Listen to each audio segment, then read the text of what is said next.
She had built an empire worth billions, hotels on 5 continents, her name on towers of glass and steel, and the one thing she refused to sell was a crumbling old house on a cliff above the sea. They said she was sentimental, irrational, too emotional to lead. They were about to find out how wrong they were. But first she had to survive a boardroom designed to destroy her. And the man sent to tear down what she loved most was about to tell her something that changed everything. The bones are still good. If you've ever fought to keep something that mattered something, no one else understood the value of this story is for you. Subscribe to this channel and follow every part of this story to the end.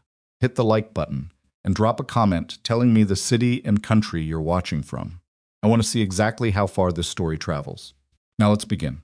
The morning Elara Winslow turned 50, she stood alone in the kitchen of her Boston penthouse and made her own coffee.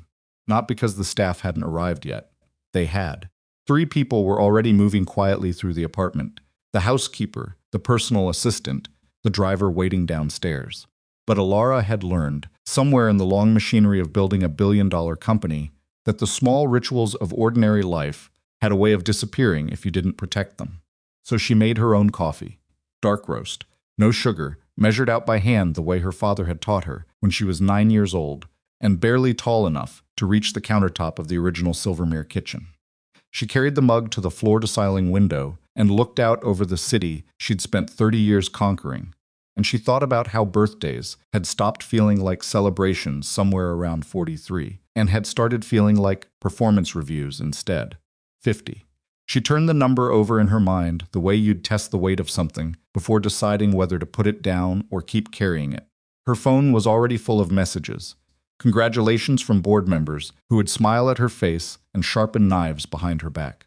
Birthday wishes from industry contacts whose warmth lasted exactly as long as her quarterly numbers did. A brief, careful text from her younger brother who lived in London and called 3 times a year with perfect reliability. She didn't answer any of them yet.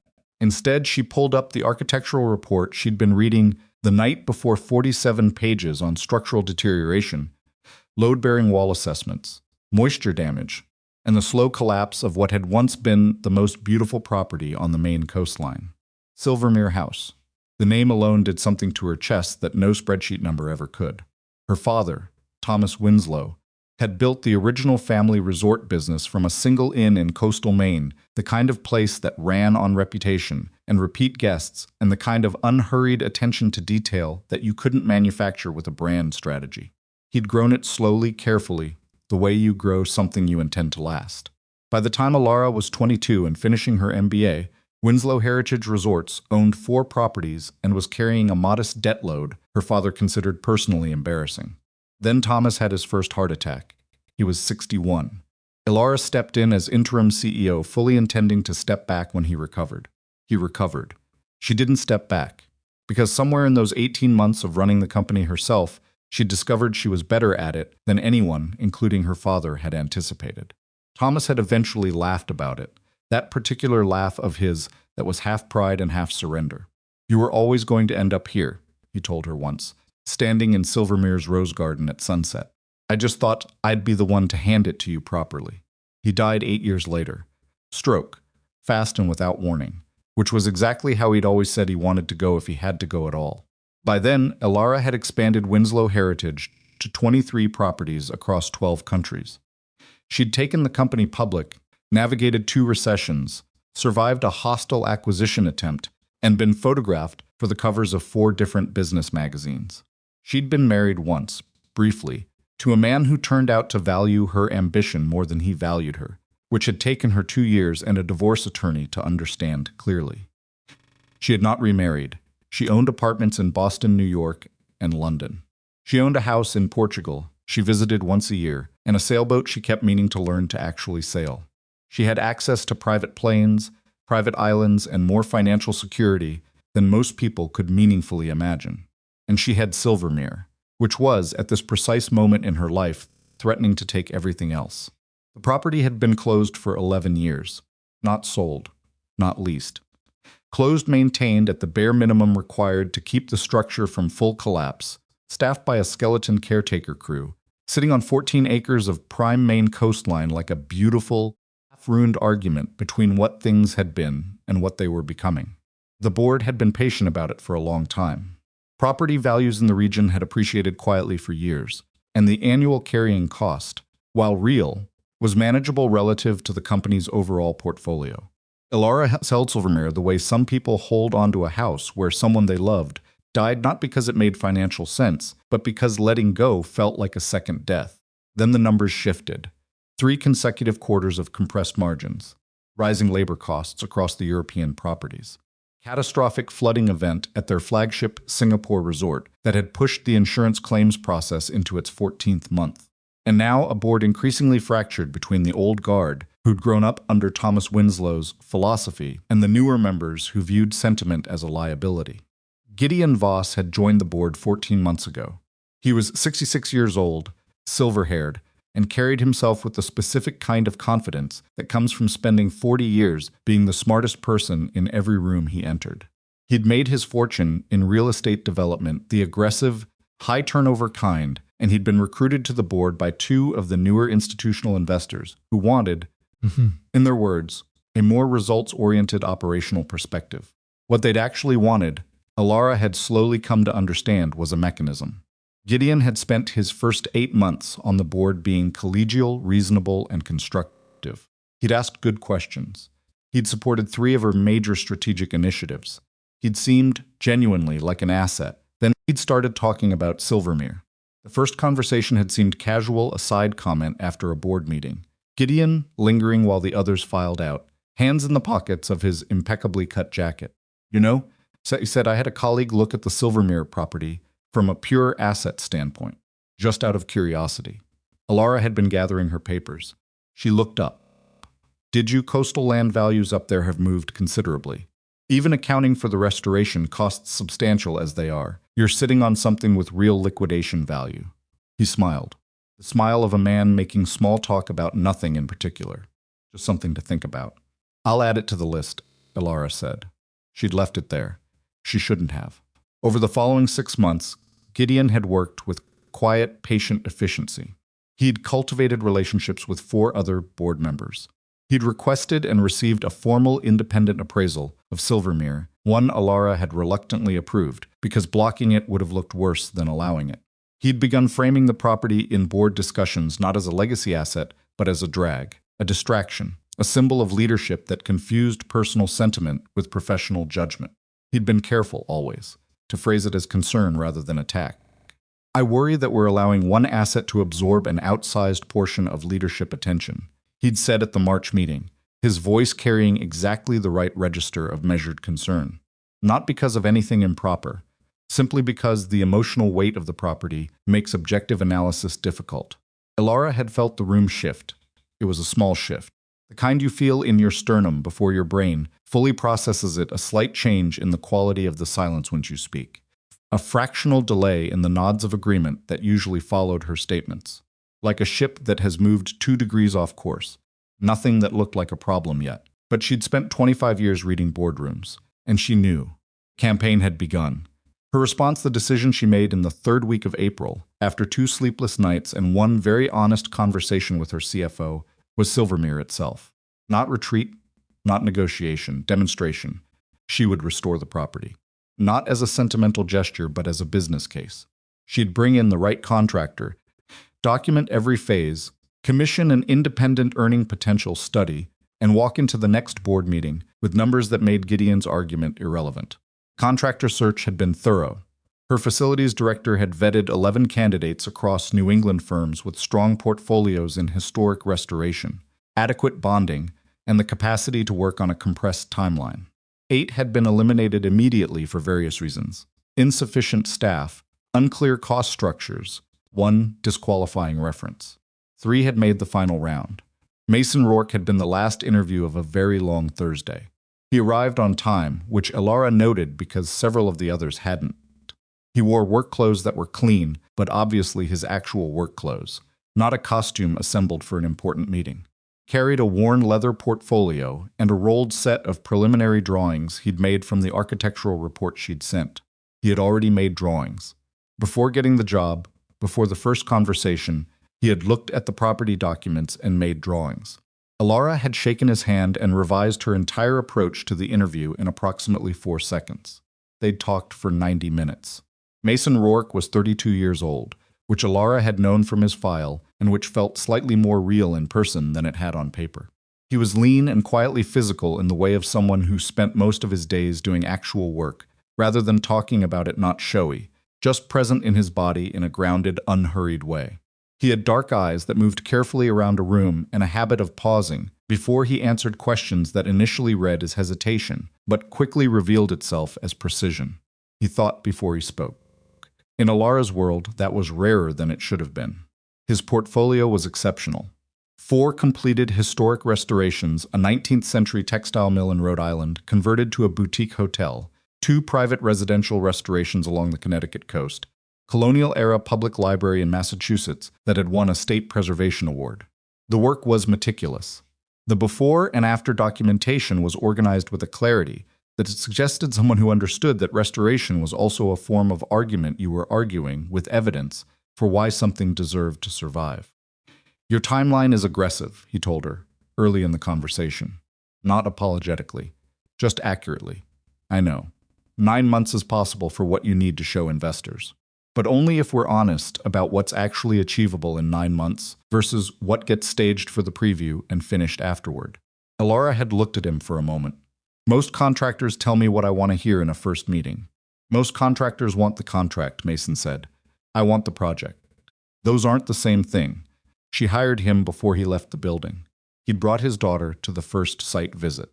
That hadn't been in the plan, and Elara had been mildly startled when she arrived at Silvermere's iron gates on a cool April morning to find Mason Rourke crouched beside a 7-year-old girl in yellow rain boots, pointing at something in the overgrown grass along the driveway. He stood when he saw her car. "My sitter canceled this morning. I should have called ahead. I can reschedule if this is a problem." "It's fine," Elara said, and she meant it more than she expected to.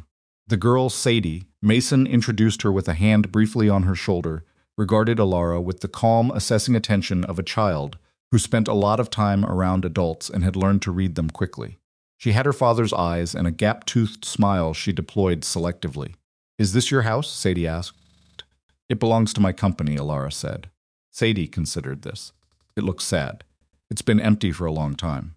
My dad fixes things that look sad," Sadie said with complete confidence, and then went back to investigating the grass.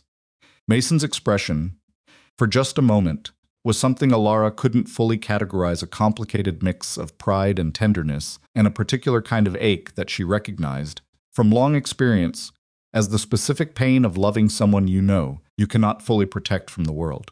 She looked away before he caught her watching.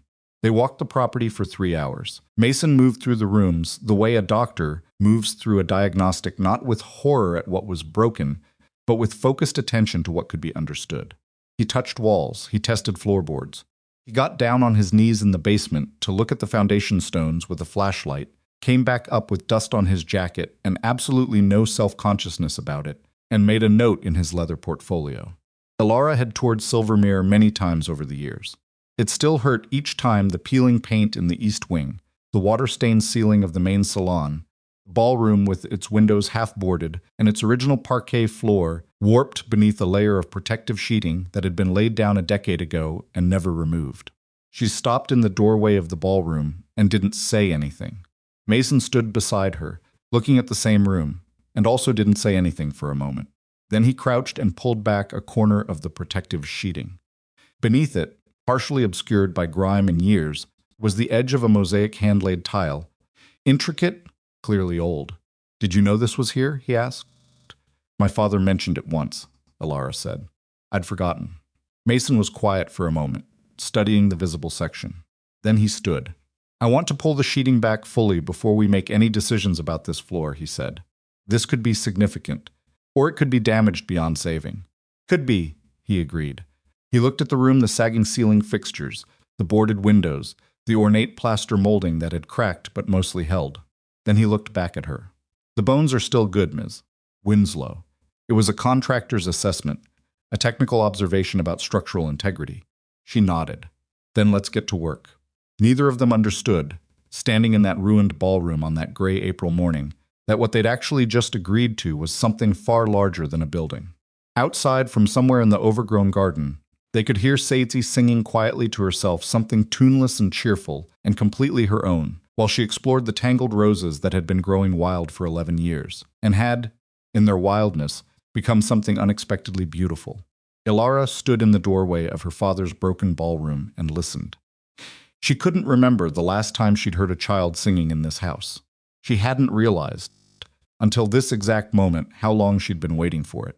The first week of May arrived cold and stubborn along the Maine coast, the kind of spring that didn't so much warm up as reluctantly stop being winter. Mason's crew showed up at Silvermere at 6:30 every morning, 7 men he'd worked with long enough to trust, which, in his experience, was the only crew worth having. They parked their trucks along the gravel drive, drank coffee from thermoses, and got to work before most of the Winslow Heritage corporate office had finished checking their morning emails. Elara drove up from Boston every Tuesday and Thursday, sometimes staying through the weekend. She'd converted the old caretaker's cottage into a functional workspace, a folding table, a decent chair, reliable internet, and enough silence to actually think. She'd expected to manage the project from a distance, the way she managed most things, review reports, approve expenditures, make decisions remotely. That had lasted approximately 11 days. The problem was Mason. Not in any way she could clearly articulate to herself, which made it more unsettling rather than less. He sent thorough reports. His documentation was meticulous. He returned calls within the hour and answered emails with the kind of directness that most people in her professional life had spent decades unlearning in favor of careful, hedged corporate language. He didn't need her physically present to do the work. Kept coming back anyway.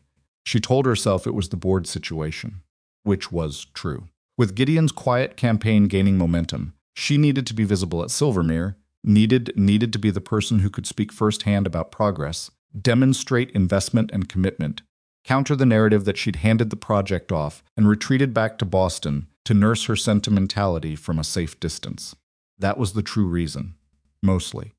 She was standing in the main salon on a Thursday morning in mid-May, reviewing a moisture assessment report on her laptop, when she realized she'd skipped breakfast and then, subsequently, lunch.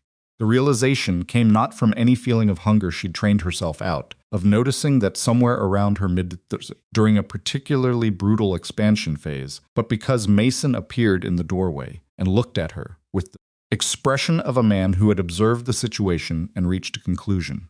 "Have you eaten today?" he asked. "I had coffee." "That's not what I asked." Elara looked up from the report. He was leaning against the doorframe, work gloves tucked into his back pocket, a faint line of dust along one forearm where he'd been working in the East Corridor. He was not asking out of deference. He was asking the way you ask someone who you have decided needs to be asked, regardless of whether they're going to enjoy being asked. She found this irritating in a specific way she couldn't entirely justify. "I'm fine," she said. He disappeared for 4 minutes. When he came back, he set a granola bar on the table beside her laptop. It had a cartoon bear on the wrapper and was clearly designed for a child's lunchbox. "Sadie's emergency snack," he said. "She keeps 3 in my truck at all times. Says I forget to eat." He paused. "She's 7 and she's right." Elara looked at the granola bar, then at him. "You're giving me your daughter's emergency snack. She has 2 more in the truck. Eat the bear one. It's better than it looks." He walked back toward the East Corridor without waiting for her response. Elara sat there for a moment in the quiet salon, surrounded by her moisture reports and her bored anxieties, and the carefully constructed professional armor she'd been wearing so long. She'd mostly stopped noticing its weight, and she picked up the granola bar with the cartoon bear on it and ate it. It was in fact better than it looked. She didn't mention it to him again. Following Tuesday, she brought lunch, enough for both of them. She left his portion on the work table in the ballroom without comment, and he ate it without comment. And that was how they established a system that neither of them ever directly acknowledged, but that both of them, from that point forward, maintained without fail. May became June, and June burned off the last of the coastal cold and replaced it with the particular clarity of early Maine's some salt air. Long evenings, the light going golden in the late afternoon in a way that made even half-demolished rooms look briefly beautiful. The crew had completed structural reinforcement in the East Wing, cleared the basement of 30 years of accumulated storage, and replaced the worst of the rotted window frames with historically appropriate reproductions that Mason had sourced from a millwork specialist in Vermont. Elara had watched him work with those window frames. One afternoon, watched him stand in the light of the restored east wing window and run his hand along the new wood, checking something she couldn't see, his expression focused and very still. There was something in the way he handled the work that she'd started noticing and couldn't stop noticing. He wasn't performing it. There was no theater in it. He didn't explain himself to her unless she asked, didn't seek her approval, didn't manage her perception of the project the way most contractors managed clients. He simply did the work with his entire attention, and the work was very good, and he seemed to understand that the quality would be self-evident to anyone who was paying attention. She asked him about it one evening in early June, when the crew had left and they were doing a walkthrough of the week's completed sections together. It had become another unofficial habit, the Thursday evening walkthrough, just the two of them, starting in the East Wing and working through to whatever area had seen the most progress that week. "You don't explain yourself much," she said. They were standing in the East Wing corridor, which now had functional windows, stripped plaster revealing its original wideboard paneling, and proper ventilation for the first time in a decade. Most contractors want you to understand exactly what they've done and why. Mason considered this for a moment. Most contractors are worried you won't see the value unless they explain it. And you're not worried about that? If someone can't see the value of the work without being sold on it. He said explaining it usually doesn't help much. Elara was quiet for a moment. That's not a particularly commercial attitude. No, he agreed. It's cost me work before. He said it without any apparent regret, which was somehow the most revealing part of the answer. She thought about asking more. She didn't. But the conversation stayed with her for days afterward, the easy, undefended way he'd said it. No justification. No attempt to walk it back into something more palatable. Just the fact of it, placed between them plainly. She couldn't remember the last time someone had talked to her that way in a professional context. Like she was simply a person they were having a conversation with, rather than the CEO they were careful not to offend. The boarding school outside Portsmouth where Sadie spent her weekdays was a 40-minute drive from Silvermere, and Mason made the round trip every Friday afternoon without fail, arriving in his truck at the school entrance at 3:15 regardless of what was happening on the job site. Elara had watched him organize the entire work week around that fixed-point scheduling deliveries, coordinating subcontractors, front-loading the most intensive work to Monday through Thursday, with the same methodical intelligence he applied to everything else. Friday at 3:15 was load-bearing. Everything else was built around it. Sadie spent Friday evenings and Saturdays at Silvermere, which was a situation Elara had privately considered potentially complicated, and had revised her opinion on within the first 2 weekends. The girl was not complicated. She was, in fact, remarkably self-contained. She brought a backpack of books and a small sketchbook, found herself a spot in whichever room Mason was working in, and proceeded to operate as an entirely independent enterprise. She drew constantly. Rooms, details of plasterwork, the overgrown garden, which she'd taken a particular interest in. Occasionally she drew people, crew members, Mason, once a quick-fire sketch of Elara that she handed over without comment, and that turned out to be startlingly accurate. Elara had framed it, not publicly, but she'd framed it. The first Saturday in June, she arrived at Silvermere to find Mason on the roof of the main house with 2 crew members, conducting what appeared to be an inspection of the chimney flashing, while Sadie sat in the garden below, apparently having a detailed conversation with the wild rose bushes. "She does that," Mason said later when he'd come down. "Talks to plants, talks to everything." The crew foreman told her last month that the structural cracks in the east wall were serious, and she went and told the wall she was sorry it was hurting.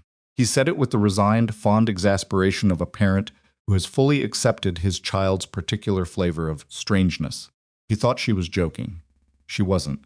"What did the wall say back?" Elara asked. Mason looked at her. "She told me it said it was okay, it was just old."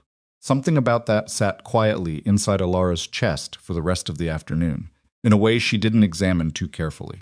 Discovery happened on a Wednesday, which was not one of Elara's usual Silvermere days, which was why she almost missed it. Mason called at 8 in the morning. "You should drive up," he said. "Today if you can."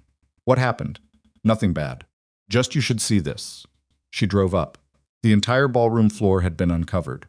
The protective sheeting was gone, and with it 11 years of accumulated dust and the dark film that time deposits on surfaces that have been sealed from air and light. The mosaic lay exposed across the full 40-foot width of the ballroom hand-cut marble tile, thousands of pieces, forming an elaborate geometric pattern that flowed from a central medallion outward in interlocking arcs of cream and deep blue, and a particular shade of amber that seemed to hold the light and release it slowly. It was extraordinary. Mason was crouched at the center medallion, camera in hand, documenting sections of the floor. He stood when she came in, and she almost walked past him because her eyes went immediately to the mosaic and stayed there. "I found a reference in the estate records," he said. "It was commissioned in 1887. Italian craftsman, a firm out of Florence. The original owner had it installed for his wife. It took 2 years." Elara stood in the middle of the floor and turned slowly, looking at the full breadth of it. She was aware that her throat had tightened in a way she was not going to draw attention to. "My father knew about this," she said. Her voice came out slightly unsteady, which she disliked. "It shows up in a 1962 inventory document I found in the basement. After that, nothing. It was covered sometime in the 1970s, best I can tell. Before your family acquired the property. He told me once that Silvermere had secrets worth finding." She stopped turning. She looked at the amber and blue pattern under her feet. "I thought he meant the architecture." Mason was quiet for a moment. "Then the mosaic is intact, structurally sound. A few sections have minor grout deterioration that we can address. But it doesn't need restoration, it needs cleaning and resealing." He paused. "I've already reached out to a specialist in Boston who works with historic stone surfaces. She can be here next week." Elara looked at him. "You planned ahead." "I hoped," he said, correcting her but gently. She turned back to the mosaic. The amber in the central medallion had caught the morning light coming through the east windows. The ones with the new frames and the floor seemed to breathe. Almost. To be warm in a way stone shouldn't be. "This changes the investor presentation," she said, pulling herself back into the register of practicality, because that was easier than what she was actually feeling. "A ballroom floor of this provenance, this alone is a significant asset valuation point. I need to get the documentation to our appraisal team. I'll have the full photographic record to you by Friday, and the historical documentation from the estate archives." "Good." She looked at the floor for another moment. "Thank you for calling me. I figured you'd want to see it before anyone else did." It was a small thing to say, a practical, reasonable thing. And she didn't know exactly why it hit her the way it did the assumption that she had a particular claim to this moment, that this discovery belonged to her in some way that was separate from the corporate and financial stakes.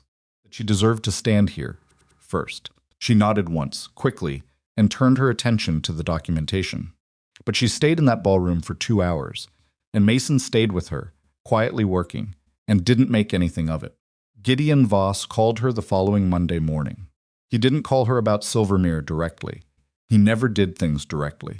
He called to congratulate her on the Q2 preliminary numbers, which were decent if not remarkable, and to express what he characterized as collegial concern about the upcoming board meeting agenda. "Some of the institutional members have been asking questions," he said, his voice carrying the warm, measured tone of a man performing reasonableness for an audience of one. "About the Silvermere timeline. The carrying costs in the current quarter are higher than the preliminary renovation budget indicated. We discovered a structural issue in the North Foundation," Elara said. "Addressed and documented. The budget variance has been reported to the CFO. Of course, and I'm sure the documentation is thorough. You're always thorough, Elara." A pause timed just precisely enough to feel like a compliment turning over in the air and landing as something else. "It's the optics I'm thinking about. In the current environment, with margin pressure across the portfolio, the optics of a 9-figure restoration project on a property with no current revenue can be sensitive. The restoration is generating significant asset value. Independent appraisal is forthcoming." Yes. "Speaking of, I was approached by a firm last week that has expressed interest in making an offer on the property. Substantial interest. I thought as a fellow board member, I should let you know the market appetite is real. Not to suggest any particular course of action. Just information." Elara was quiet for 3 seconds. "Thank you for the information, Gideon. Of course. I just think about the company's best interests. I always have." Another pause. "How's the contractor working out, by the way?" "Rourke, was it?" Young man, I hope he's up to the scope. She noticed the word choice. Young man. Not contractor, not Rourke. Young man. He's exceptional, she said. Is there anything else?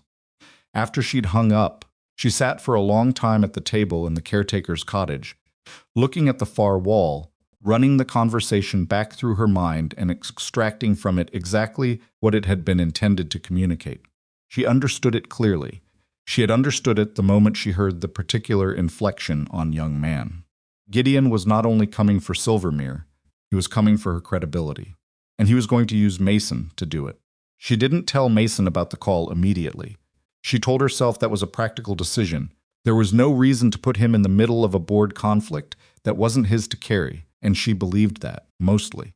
But underneath the practicality was something she trusted less, the older, more reflexive impulse to manage things alone, to absorb the pressure herself and show nothing. She'd been doing that for so long it happened before she consciously decided to do it. What she didn't anticipate was Mason noticing. He noticed that Thursday. They were doing the walkthrough, working through the ballroom documentation together, and she was 3/4 present and 1/4 somewhere else, and apparently that quarter was visible. Something's happened, Mason said. Not a question. Elara looked at him. Board politics. Nothing that affects the project. Nothing that affects the project, he repeated. Not arguing. Just leaving the words in the air between them, with a slight emphasis on the word nothing.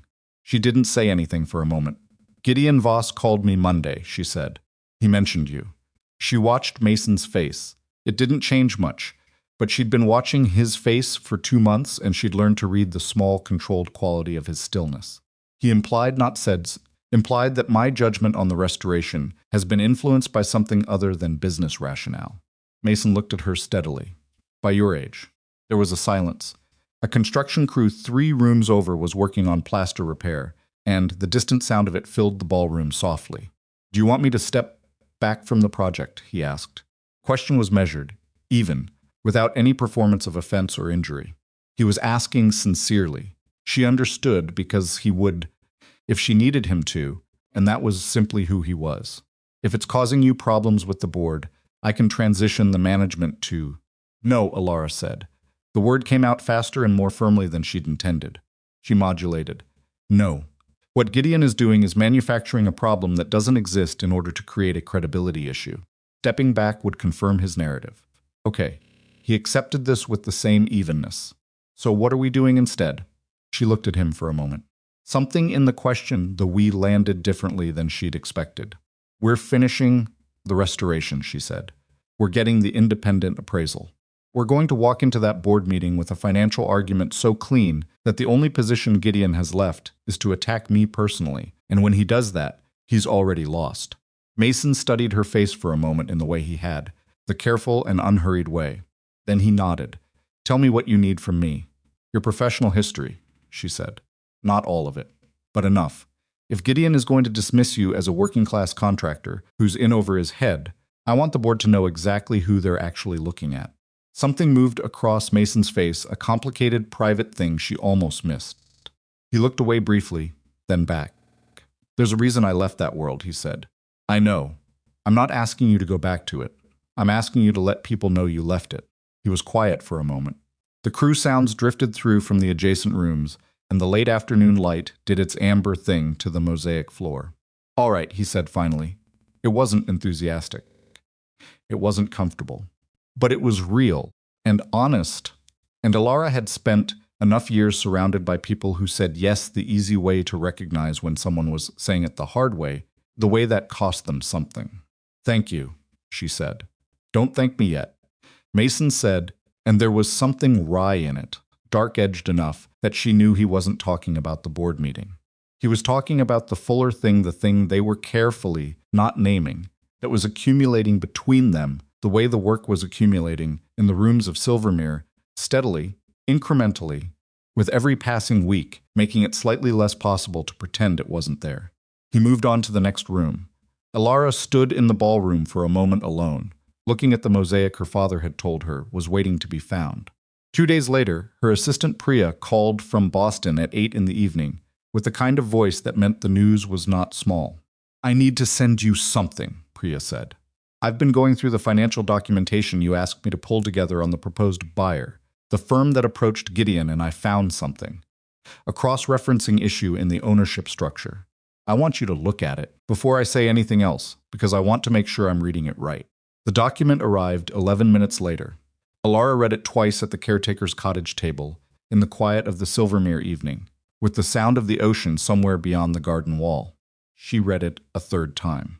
Then she sat very still for a long moment, looking at the names on the page, and something that had felt like a complicated corporate battle shifted into a different shape, entirely harder-edged, colder, with the specific quality of a thing that had been deliberately hidden from her by someone who'd been sitting across the table from her for 14 months and smiling.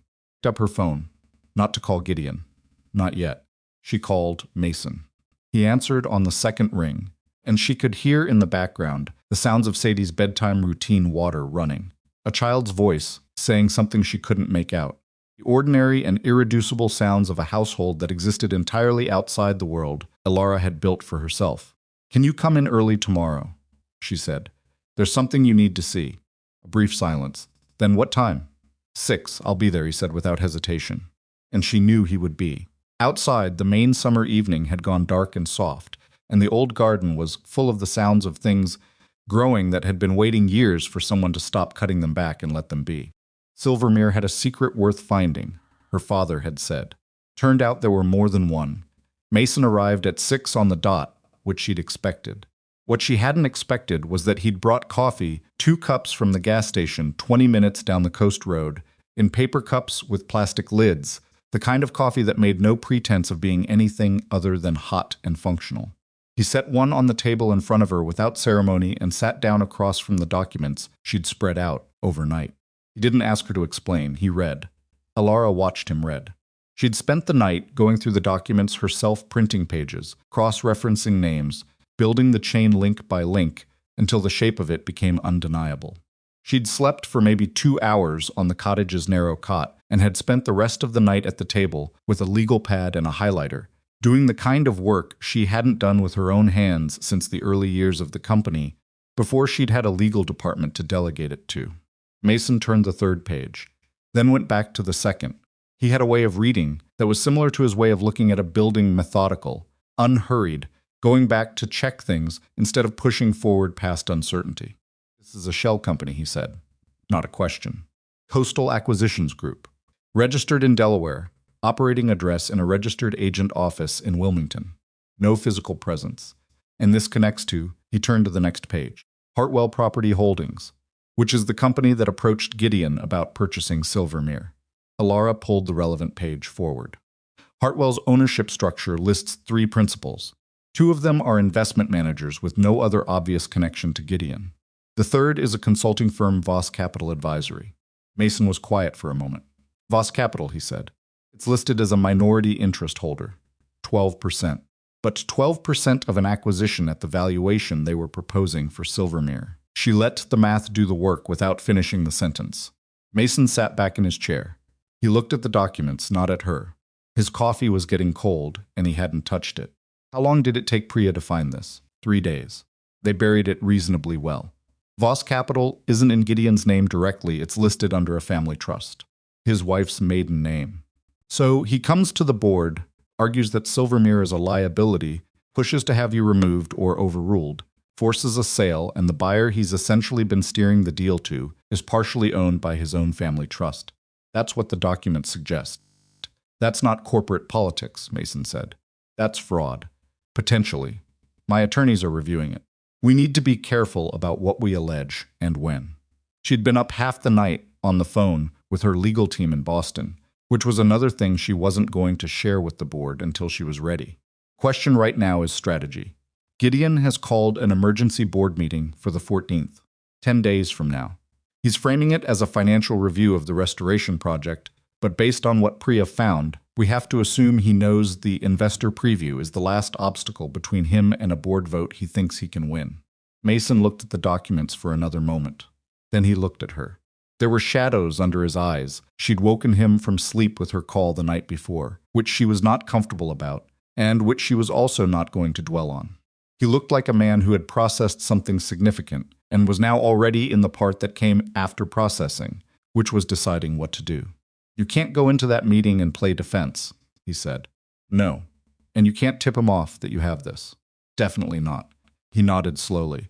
"So we prepare as if the meeting is purely about the restoration financials.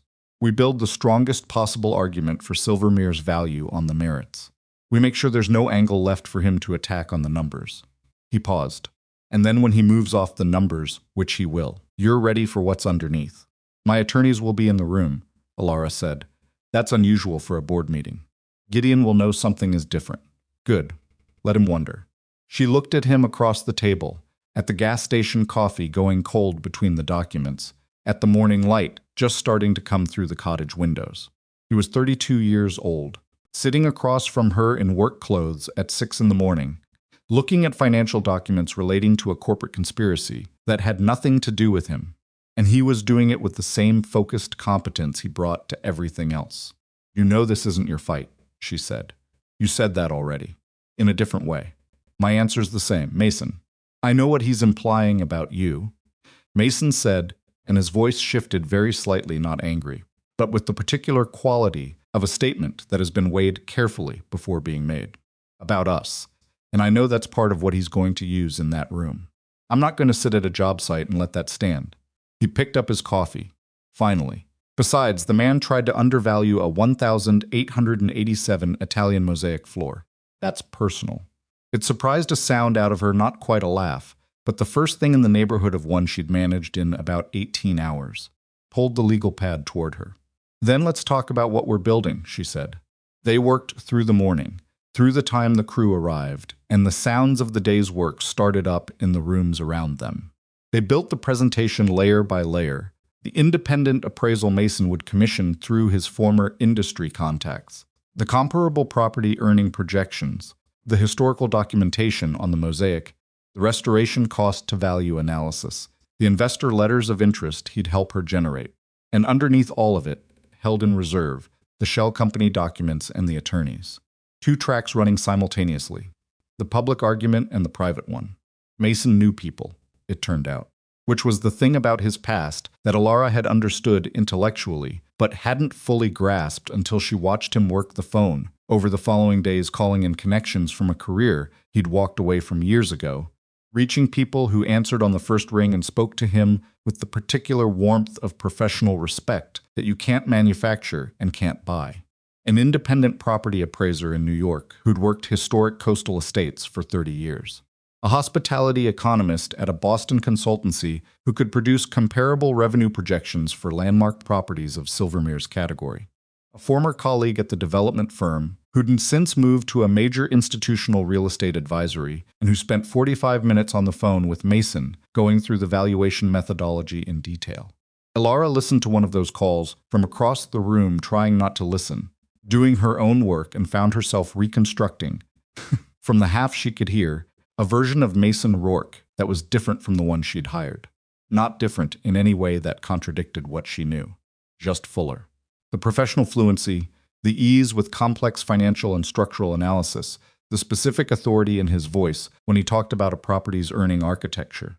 This was not a man operating at the edge of his competence. This was a man doing things that were for him, well within the interior of it. She thought about what that cost. Walking away from all of that not because he'd failed at it, but because he'd chosen something he valued more. She thought about the particular courage required to do that at 26 or 27, to look at a career that was going extremely well and say, this is not enough. And I know what enough looks like, and it doesn't look like this. She had done the opposite. She had poured herself into the career with everything she had, for decades, and she was not sorry for it. She had built something real and lasting, and she believed in its value, but she had also lost things in the process that she could not fully name, had put them down somewhere along the way, and kept moving, which was one way to survive, but not the only way. She didn't say any of this to Mason, but she thought about it. 10 days before the board meeting were the most intense of the entire project. Mason pushed the crew hard, not recklessly, not in the way of someone burning them out for someone else's benefit, but with the specific managed urgency of a man who understood exactly what needed to be done by exactly when and was going to make sure it happened. He was on site by 6 every morning and frequently the last to leave. He cut his commute to Sadie's school down to an exact science, leaving site at 2:45 every Friday, and always back on Monday. Elara saw the cost of it in small increments. A tightness around his eyes by the second week. The way he'd slow down in the evenings, not stop working, but go slightly quieter, slightly more internal. She found him once sitting on the garden wall at the end of a particularly brutal Wednesday, looking out at the ocean, not doing anything, just existing for approximately 4 minutes before he stood up and went back inside. She didn't interrupt those 4 minutes, they seemed necessary. What she did do, with more deliberation than she was going to admit to anyone, was make sure there was food. Not granola bars, actual food, brought up from the better grocery store 40 minutes south, prepared the night before in the cottage's minimal kitchen. She left it in the work table break area without announcement and said nothing about it. And Mason said nothing about it either, but it disappeared, and so did the tightness around his eyes by Wednesday evening. Sadie, on her weekend visits, continued to be an entirely separate and grounding phenomenon. She had developed a particular attachment to the garden, which the crew was restoring in parallel with the interior work, clearing decades of overgrowth, identifying what could be salvaged, reinstating the original garden structure that was documented in the estate's 1920s photographs. Sadie spent Saturday mornings walking the garden with the landscape specialist Mason had brought in, a woman named Dora, who was 60 years old and had been doing historic garden restoration for 35 of them, and who found in Sadie, apparently, a kindred spirit. They moved through the spaces together, Dora explaining and Sadie asking questions with the relentless, unselfconscious curiosity of a child who has not yet learned to pretend she already knows things. One Saturday afternoon, Elara came out to the garden to find Sadie sitting on the low stone bench near what would eventually be the rose arbor, her sketchbook open, drawing the outline of the pavilion that the crew had just cleared from 20 years of vine cover. Elara sat beside her, not because she'd decided to, just because the bench was there and Sadie was there, and it was a quiet afternoon. Sadie drew for a while without speaking. Elara watched the garden. "My dad talks about you," Sadie said eventually. Elara looked at her. "Does he?" Not in a weird way. Sadie was still drawing, her pencil moving with careful attention. "He just mentions things. Like he'll say, Elara pointed out something about the light in the ballroom, or Elara was right about the East Wing timeline." She paused. "He doesn't usually talk about clients." Elara was quiet for a moment. "What does he say exactly?" Sadie looked up then, with her father's eyes which were thoughtful and unhurried. "He said you work too hard and don't eat enough, and you're one of the smartest people he's ever worked with." She returned to her drawing. "He said you remind him of the buildings he likes best." "How so?" "He said the good ones look strong from the outside, but inside they're more complicated than you expect." Sadie paused, pencil on page. "He said that's not a criticism. He said complicated is how you know something was built to last." Elara sat with that for a moment. The garden around them was beginning to come back tentatively, not prettily yet, the way things come back after a long absence, when they haven't forgotten who they are. She could see the shape of what it would be. She'd been looking at it for months without fully letting herself see it. "Your dad is perceptive," she said. "He's too honest sometimes," Sadie said, with the comfortable authority of someone who has lived with a trait long enough to see both sides of it. "It makes people uncomfortable. But they usually like him better afterward." Elara thought that was probably the most accurate description of Mason Rourke she'd heard from any source. Gideon's move came 4 days before the board meeting, and it was not what Elara had anticipated, not the direct financial attack, not the formal challenge to her judgment. Photographs. She found out through her CFO, Daniel Marsh, who called her on a Sunday evening, with the barely contained agitation of a man who does not enjoy being a messenger. Gideon circulated photographs to the board members this afternoon. Daniel said, "Of the restoration site. He's claiming they were taken in the last 2 weeks." Claiming. The photographs show significant sections of the property in a state of disarray, structural materials stacked in the ballroom, the garden entirely unrestored, the main entrance in what looks like demolition condition. A pause. "They don't look like the site I visited last month, Elara." "'Cause they're not," she said. "Those photographs are old. Or they're staged. Or both." She was already thinking about the documentation. Mason had maintained the weekly photographic record, date-stamped and detailed, that she had insisted on from the first week, and that Mason had maintained with characteristic thoroughness. How many board members received them? All 7. with a note from Gideon suggesting the restoration was running catastrophically behind schedule and that the investor preview would be an embarrassment to the company. She found Mason's number and mauled him before Daniel had finished talking. She explained it quickly. She heard the quality of his silence on the other end of the line, the particular silence of someone who is angry but does not get loud when angry. Our documentation covers every week since April, he said. Full photographic record, crew logs, delivery receipts, subcontractor invoices with completion sign-offs. Everything is date and time stamped. Can you compile a clear counter-presentation, week by week, showing actual progress? I can have it done by tomorrow night. Monday morning, she said. I need it Monday morning. A brief pause. It was Sunday evening. Sadie was presumably somewhere in the vicinity. Monday morning, he said. She almost told him she was sorry for the ask. She stopped herself, because he would find it patronizing, and she knew it, and also because she was not quite sorry. She needed what she needed, and he was going to deliver it, and they both understood that was the situation. What she said instead was, "Thank you, Mason. Get some sleep," he said. You have a board meeting in 4 days, and you're going to need to be sharper than them. She would have taken that as presumptuous from most people. From him, she recognized it for what it was, the same practical, unsentimental care he extended to everyone in his orbit. He told you what you needed to hear because he thought you deserved accurate information more than comfortable noise. She slept for 6 hours. It was, under the circumstances, enough.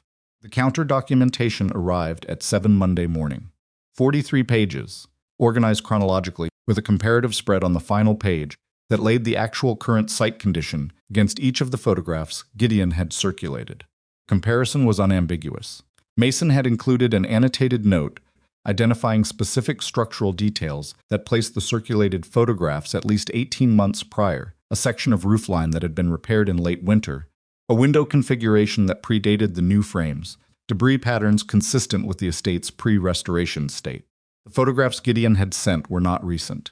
They were not accidental misdating.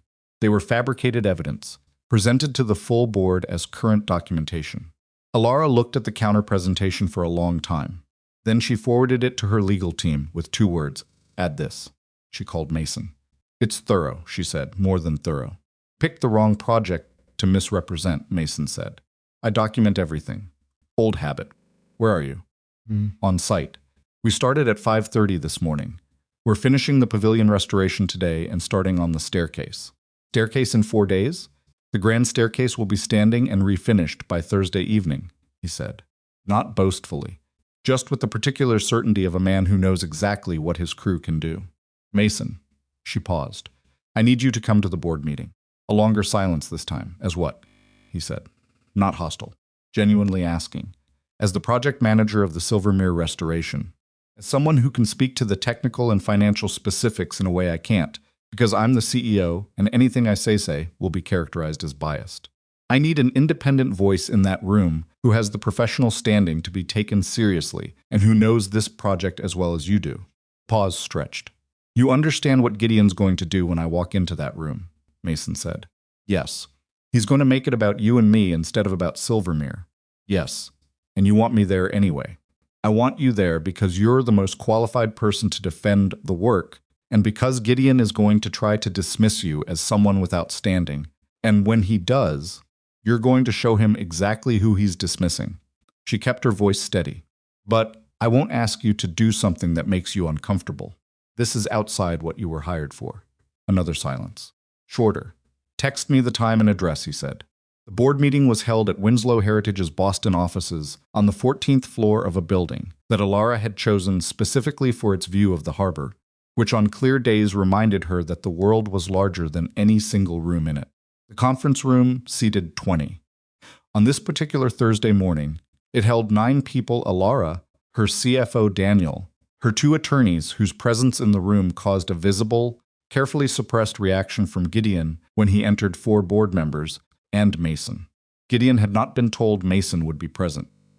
He came through the door, saw Mason, and paused for exactly 2 seconds, the pause of a man recalibrating. Then he moved to his seat with the composure of someone who had spent 40 years not showing reactions. Elara watched him not show it. She noted it, folded it, and stored it. The meeting opened with the standard procedural matters. Gideon waited.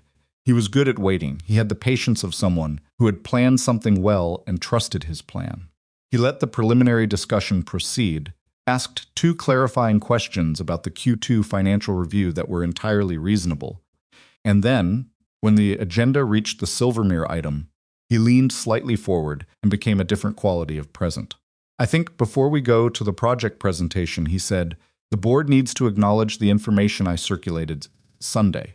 The photographic documentation of the current site condition raises serious questions about whether the investor preview scheduled for next week is viable." He placed printed copies of the photographs on the table, the fabricated ones, distributed to each board member, professional and organized. He talked for 6 minutes about timeline concerns, budget variance, and the risk to the company's institutional credibility if the preview failed to demonstrate a project at the stage Elara had represented. He was measured. He was specific. He was wrong about everything, and he knew it, and the board didn't yet know he knew it. Elara let him finish. Then she nodded to Mason. Mason stood not dramatically, not with any performance of significance, and distributed the 43-page counter documentation. He gave the board 30 seconds to look at the cover spread, which placed the circulated photographs alongside the actual current site, photographs taken the day before. "My name is Mason Rourke," he said. "I'm the restoration project manager for Silvermere House. I want to address the photographs Mr. Voss circulated before we go further." He walked through the comparison methodically. He identified the 18-month-old roofline, pre-restoration window configuration, the debris patterns. He cited the dated crew logs and delivery receipts that placed the actual site condition in irrefutable weekly sequence from April through the present day. He did not accuse Gideon of fabrication. He simply presented with quiet precision evidence that made fabrication the only logical conclusion. The board member to Elara's left, a woman named Patricia Sang, who had been on the board for 11 years, and who Elara had always assessed as deeply fair, looked up from the documentation and looked at Gideon. Gideon's face was composed. His hands were flat on the table. "These photographs were provided to me by a third party," he said. "I presented them in good faith." "What third party?" Patricia asked. "A real estate assessment firm I engaged independently. I'll provide the documentation." "Please do," Patricia said, and her voice had the particular quality of someone who has decided something and is being polite about it. Gideon shifted. "I think we're getting distracted from the primary question, which is the restoration timeline and its financial viability." "Mr. Rourke." He said the name with a slight, almost imperceptible adjustment of tone, a fractional deprecation. "I'm sure has done competent work within his scope. But the scope itself is what's at issue. This is a $40 million restoration commitment from a CEO who has an admitted personal attachment to the property. The board has an obligation, Mr. Rourke," said the oldest board member. Clifford Haynes, who was 74 and had known Thomas Winslow personally. "What firm did you work for before this project?" A silence. Mason said Harwick and Lorne Development. Something moved around the table. Clifford Haynes, who had spent 50 years in commercial real estate, straightened almost imperceptibly. One of the institutional board members picked up his phone, and then, remembering where he was, put it down again. "Harwick and Lorne," Clifford repeated. "The Historic Properties Group." "I led their Atlantic Coastal Division for 4 years," Mason said. "Before that, I was their senior project director for the Northeast region. I left the firm in 2019 to take independent projects." He did not say why he left. He did not offer it. He simply put the professional record on the table the way he'd put everything else on the table plainly, without theater, and let it sit there.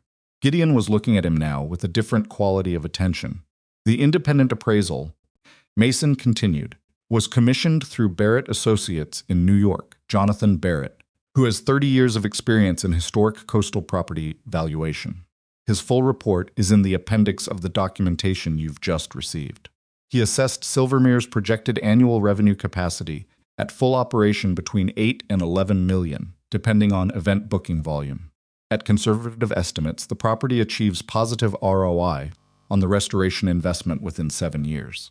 He went through the numbers with the calm, systematic authority of someone who has done this before, has built financial arguments for major properties in front of people with more money than most board members in this room. Comparable historic venue revenue. Event capacity projections. Ballroom floor alone as a heritage tourism draw.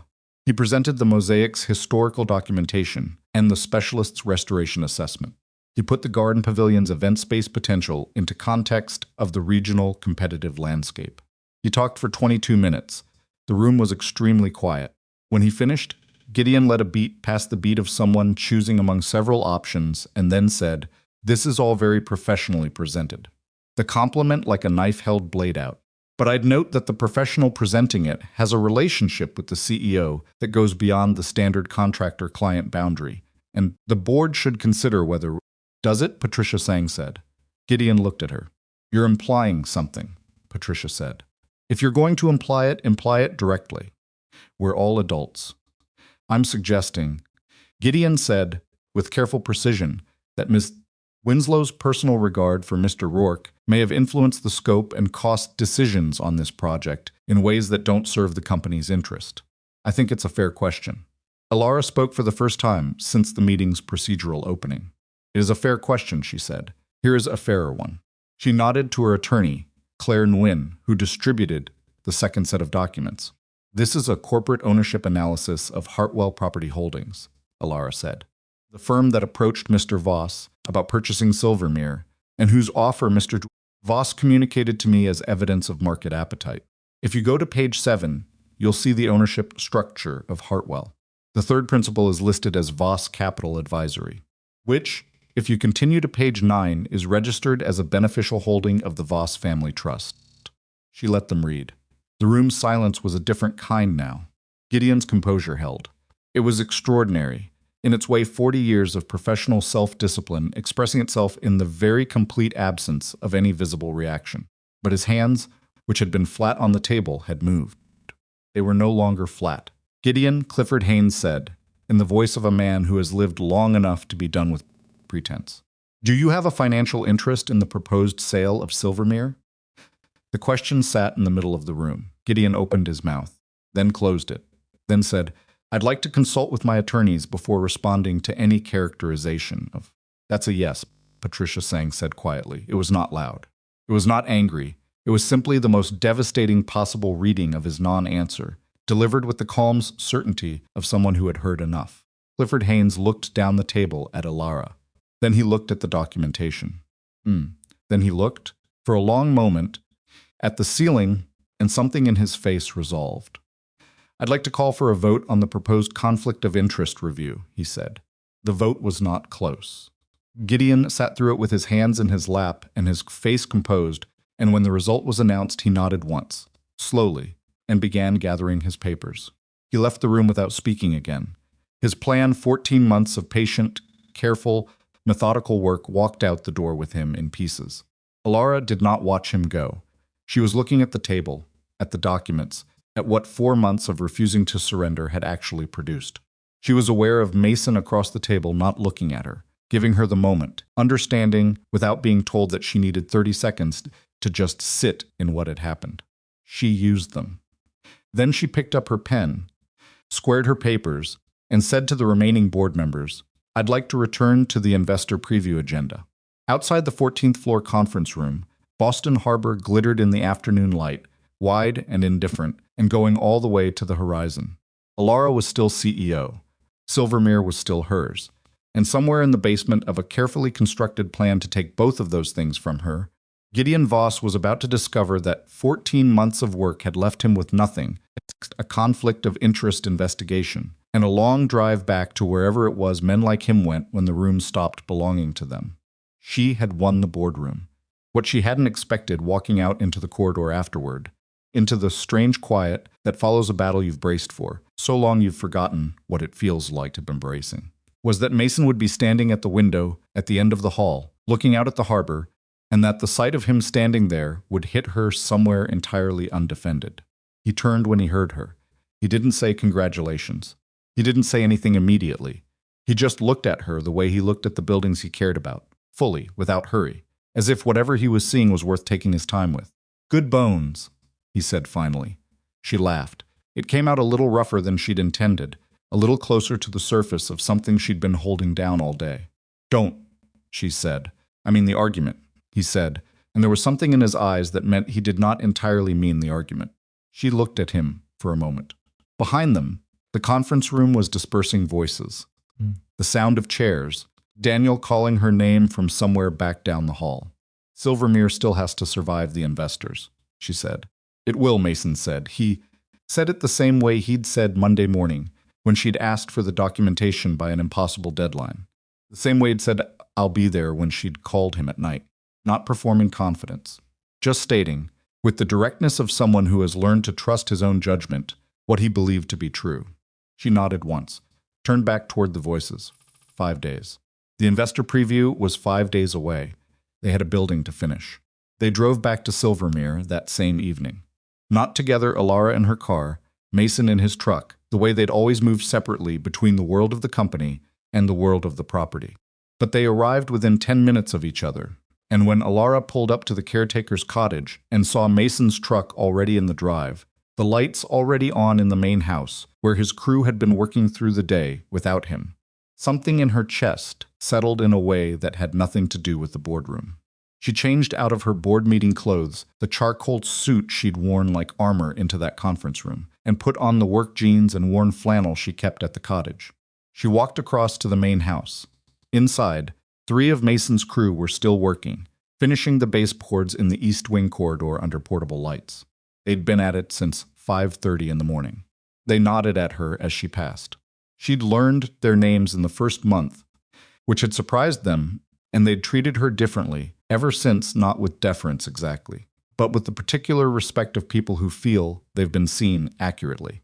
She found Mason in the ballroom. He was standing in the center of the mosaic floor, looking up at the chandelier, the original fixture, which had spent the last 6 months in a restoration specialist's workshop in Portland, being painstakingly cleaned, rewired, and reassembled. It had been rehung that afternoon. It was not lit yet, but it hung there in the dimness with a presence that was almost physical. 200 pounds of restored bronze and crystal that had watched this room through 100 years of light and dark. When did they hang it? Elara asked. 2 o'clock, Mason said. He didn't look at her. He was looking at the chandelier, the way he looked at everything. He'd put his hands toward checking it, evaluating it against the image he'd been carrying in his head for months. Collins and 2 of the electricians, it took 4 hours. It's right, Elara said. It's close. He moved to a different angle, tilted his head slightly. The hang point is 2 inches east of the original mount. The original mount was compromised, so we had to reset into the adjacent joist. Bothers me, Mason. No one will know. I'll know, he said, without particular drama. Just as a fact about himself he'd long since made peace with. She looked at the chandelier from where she stood. It hung in the center of the ceiling with the solid, settled permanence of something that belonged there, that had always belonged there, and had simply been away for a while. The ballroom around it was not finished.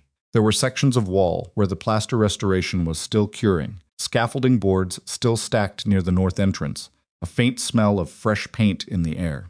But the bones of it were visible now in a way they hadn't been since April. The room was coming back to itself. 5 days, she said. 4.5, Mason said. The electricians finish the ballroom lighting tomorrow morning. Mosaic specialist is back Tuesday for the final ceiling. Garden crew is on the pavilion through Wednesday.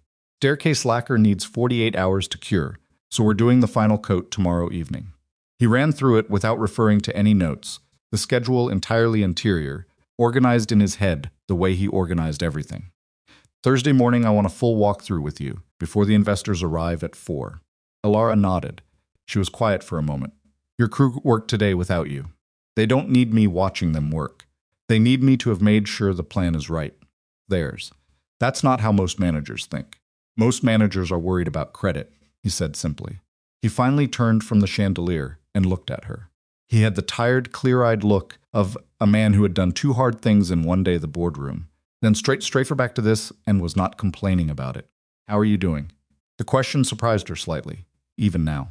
It still surprised her, the directness of it, the assumption that she might have a real answer and that the real answer was what he was asking for.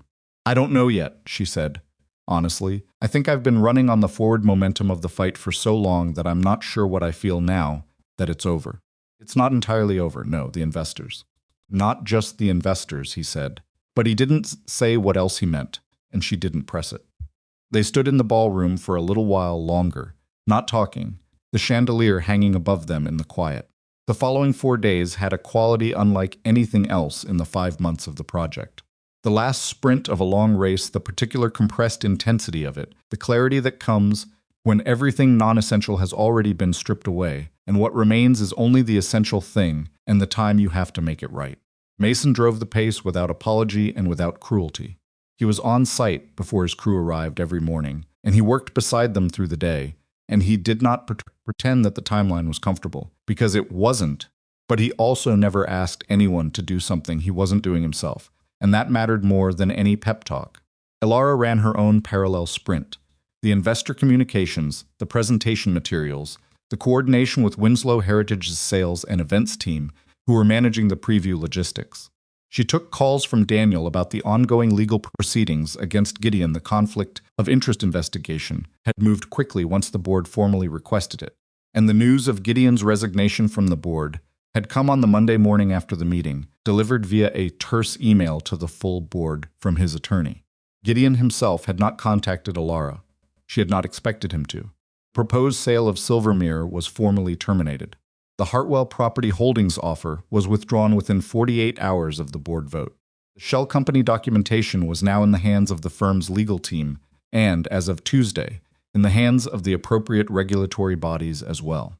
What happened next in that process was going to take months to determine, and Elara had done what she could do and handed the rest to people whose job it was. She was finished with Gideon Voss. She had enough present tense to attend to. Wednesday evening, the night before the preview, she found Mason in the garden. He was sitting on the low stone bench near the rose arbor, the same bench where Sadie had sat with her sketchbook 2 weeks earlier, and he was looking at the pavilion. The garden crew had finished it that afternoon. The old stonework cleaned, the original wrought iron framework restored and painted, the arbor structure rebuilt with period-appropriate materials. Climbing roses, the ones Sadie had spent months studying with Dora, pruned and trained along the new framework in a way that would be sparse now but extraordinary within a season. The evening light was doing what Maine summer evenings did, going long and gold and reluctant, as if the day wasn't quite ready to let go. Elara sat beside him. Neither of them spoke for a moment. "Sadie's going to want to see it," he said eventually. "She can see it tomorrow. Bring her to the preview." He looked at her. "That's a professional investor event. It's also a house," Elara said, and she helped with the garden in her way. "She should see it finished." She paused. "Besides, I want her there." Mason was quiet. Something in the simplicity of that "I want her" there seemed to land differently than she'd intended, or perhaps exactly as she'd intended. She wasn't entirely sure anymore. "She told me what you talked about on that bench," he said. Elara thought back. The bones. Yeah, he was looking at the pavilion again. "She repeats things she thinks are important. She's been doing it since she learned to talk. She'll hear something, and then she'll say it again. Days later, out of nowhere, because she's still thinking about it. She's a remarkable kid." "She's the best person I know," Mason said, with a plainness that was so complete it was almost startling. No hedge, no qualification, no parental performance of objectivity. Just a statement of what he believed, put between them as straightforwardly as everything else. "I know I'm biased. I'm fine with being biased." Elara smiled at the garden. "How old was she when you left Harwick and Lorne?" A short pause. 3, he said, "almost 4. Rachel, my wife, she died in October. I left the firm in January." He didn't say more than that. He'd never said more than that to her, and she'd never asked, partly out of respect, and partly because the outline of it was already almost more than she could hold, without wanting to reach across the space between them and do something about it. Sadie needed someone to be there. Not someone who came home at 8 and left before she woke up. Someone there. "You had a significant career." "I had a significant career and a daughter who'd lost her mother at 3 years old," Mason said. "Those things don't compete." He said it without any apparent need for validation, not fishing for her to tell him he'd done the right thing, not looking for the nod of approval. He'd made the decision, lived it, and was entirely at peace with what it had cost him. The specific peace of someone who has paid a price they would pay again. Elara had spent 25 years making decisions. She'd made very large decisions, some of them right and some of them wrong, and she'd lived with all of them. But sitting next to him in the garden that evening, she felt, with a quietness that was almost physical, the particular kind of decisiveness that comes not from power or intelligence or strategic vision, but simply from knowing unambiguously what you love most. She had not always known that. She was not sure she'd fully known it even now. You gave up a lot, she said. Yes, he agreed, not arguing it, not softening it. Do you miss it? The work you were doing then? He considered this with the honesty she'd come to expect from him. I missed feeling like I was building something that lasted. Scale of it. Not the status, I don't particularly miss the status. But the scale. He looked at the pavilion, the garden, the outline of the main house behind them, with its restored facade glowing faintly in the evening light. Silvermere gave me that back, in a different shape. Elara looked at the house, her father's house, the house she'd refused to let go of when every rational argument said she should. I'm glad I didn't sell it, she said. It sounded thin as a statement, as a vessel for what she actually meant, but she didn't have a better one. Me too, Mason said. It was quiet. The garden was full of the particular sounds of a coastal evening wind in the new rose arbor, something moving in the long grass near the wall, the distant repetition of the ocean. Elara was aware of the distance between them on the bench, not much distance. A foot, perhaps, the ordinary proximity of two people sitting together. She was aware of it the way you become aware of something you've been trying not to notice, when you finally stop trying. She stood before either of them had to figure out what came after the silence. Early morning, she said. Final walkthrough at 7. Mason stood too. He was looking at her with the full, unhurried attention she'd never entirely gotten used to, even after 5 months. Get some sleep tonight, he said. The actual kind. I'll try, Elara. He said her name the way he said most things plainly, without ornamentation. You built a real argument and you won a real fight. Whatever happens tomorrow, you did that. She nodded. She didn't trust herself to say more than that. Not in this garden. Not in this light. Not standing this close to something she had not yet let herself fully look at. She walked back toward the cottage. She did not sleep especially well, but she slept. The investor preview began at 4 in the afternoon, and by 3:30 every room in Silvermere was ready. Not perfect. Mason had been right on that first day in April. That perfect was not what the timeline allowed. There were sections of the east wing ceiling where the restoration plaster was still slightly lighter than the surrounding original. It would settle and blend over the next season.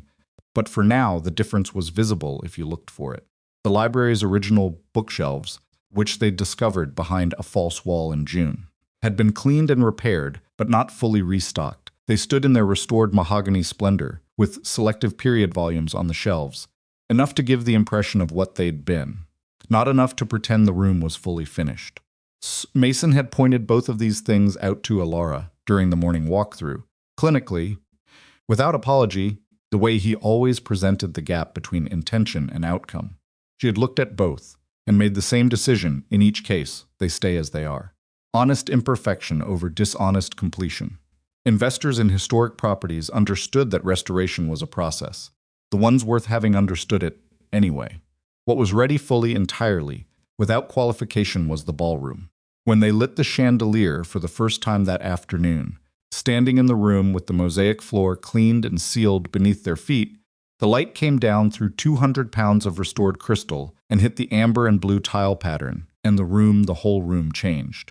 It became something that was not about the restoration, or the investment case, or the board vote, or any of the machinery that had surrounded it for months. It became simply itself. A room that had been made with extraordinary care by people who understood that what they were making would outlast them by centuries, lit by the afternoon light coming through the east windows. Mason had replaced in May, reflected off a floor laid by Italian craftsmen in 9887 for a woman whose name was in an estate record somewhere, and who had never imagined that 130 years later a 50-year-old woman would stand in this room and feel, with a certainty that bypassed argument entirely, that she had been right. Sadie was there when they lit it.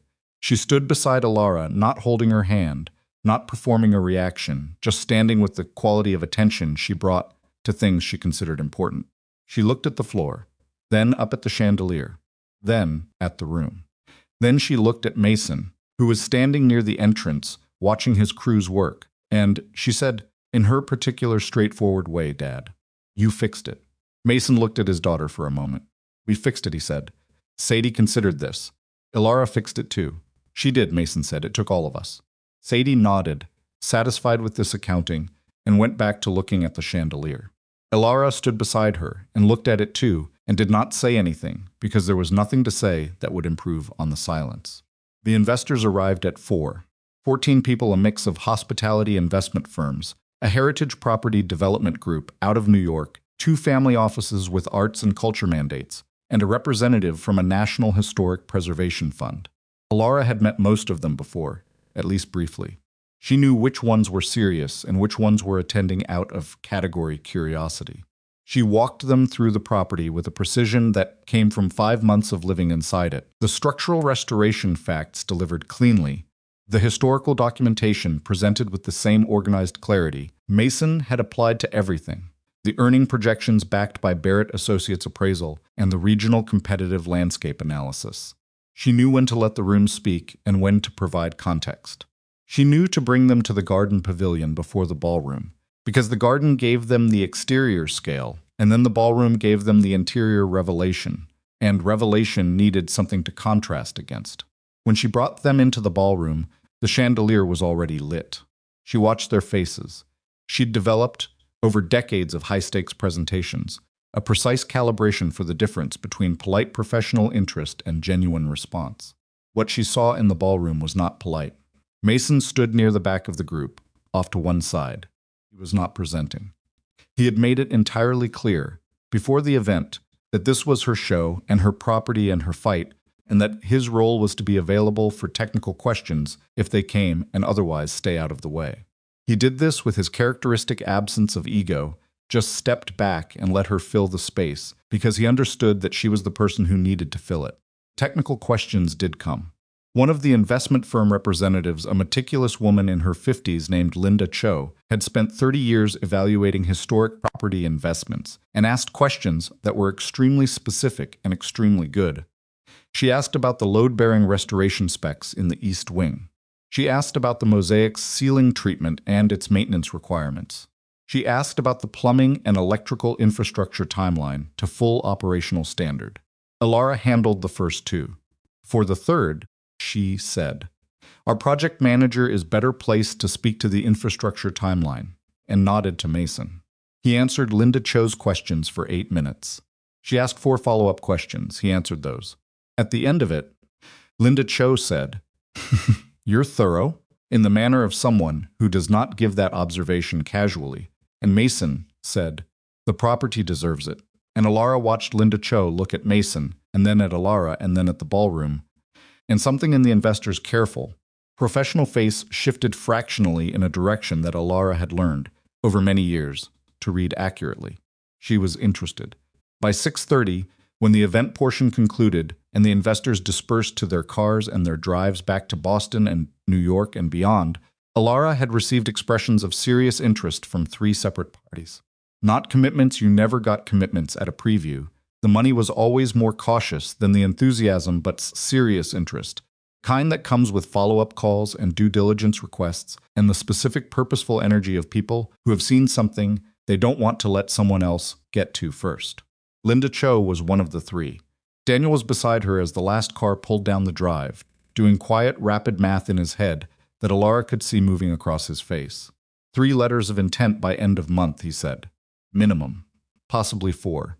1 is enough to move the restoration to operational phase, Elara said. You're going to have more than 1. He looked at the house. The ballroom alone, I didn't expect it to land the way it landed. Mason found the floor, Elara said. I just let him. Daniel looked at her sideways, the particular sideways of a CFO who has known someone for 15 years and has learned to read the small things. He didn't say whatever he was thinking. He was too professional for that. And also, she suspected. Too fond of her to push at something he'd only half seen. Good night, Elara, he said. Good night, Daniel. She walked back toward the house. The garden was mostly empty. Now the catering staff was clearing. The event lighting was still on in the pavilion, and the late July evening had settled into the particular blue dark of coastal summers, warm enough to stand in without a jacket, the kind of evening that seems designed for things to be said that haven't been said yet. Mason was in the garden. He was doing what she'd noticed him doing several times over the past months, when the workday wrapped, moving through the space with quiet attention, checking things, making mental notes, the project manager's habit of the final pass. He'd been doing it for 5 months. She had never mentioned that she'd noticed. It was the kind of thing you don't mention, because mentioning it changes it. She walked over. 3 serious commitments, she said. Possibly 4. He stopped.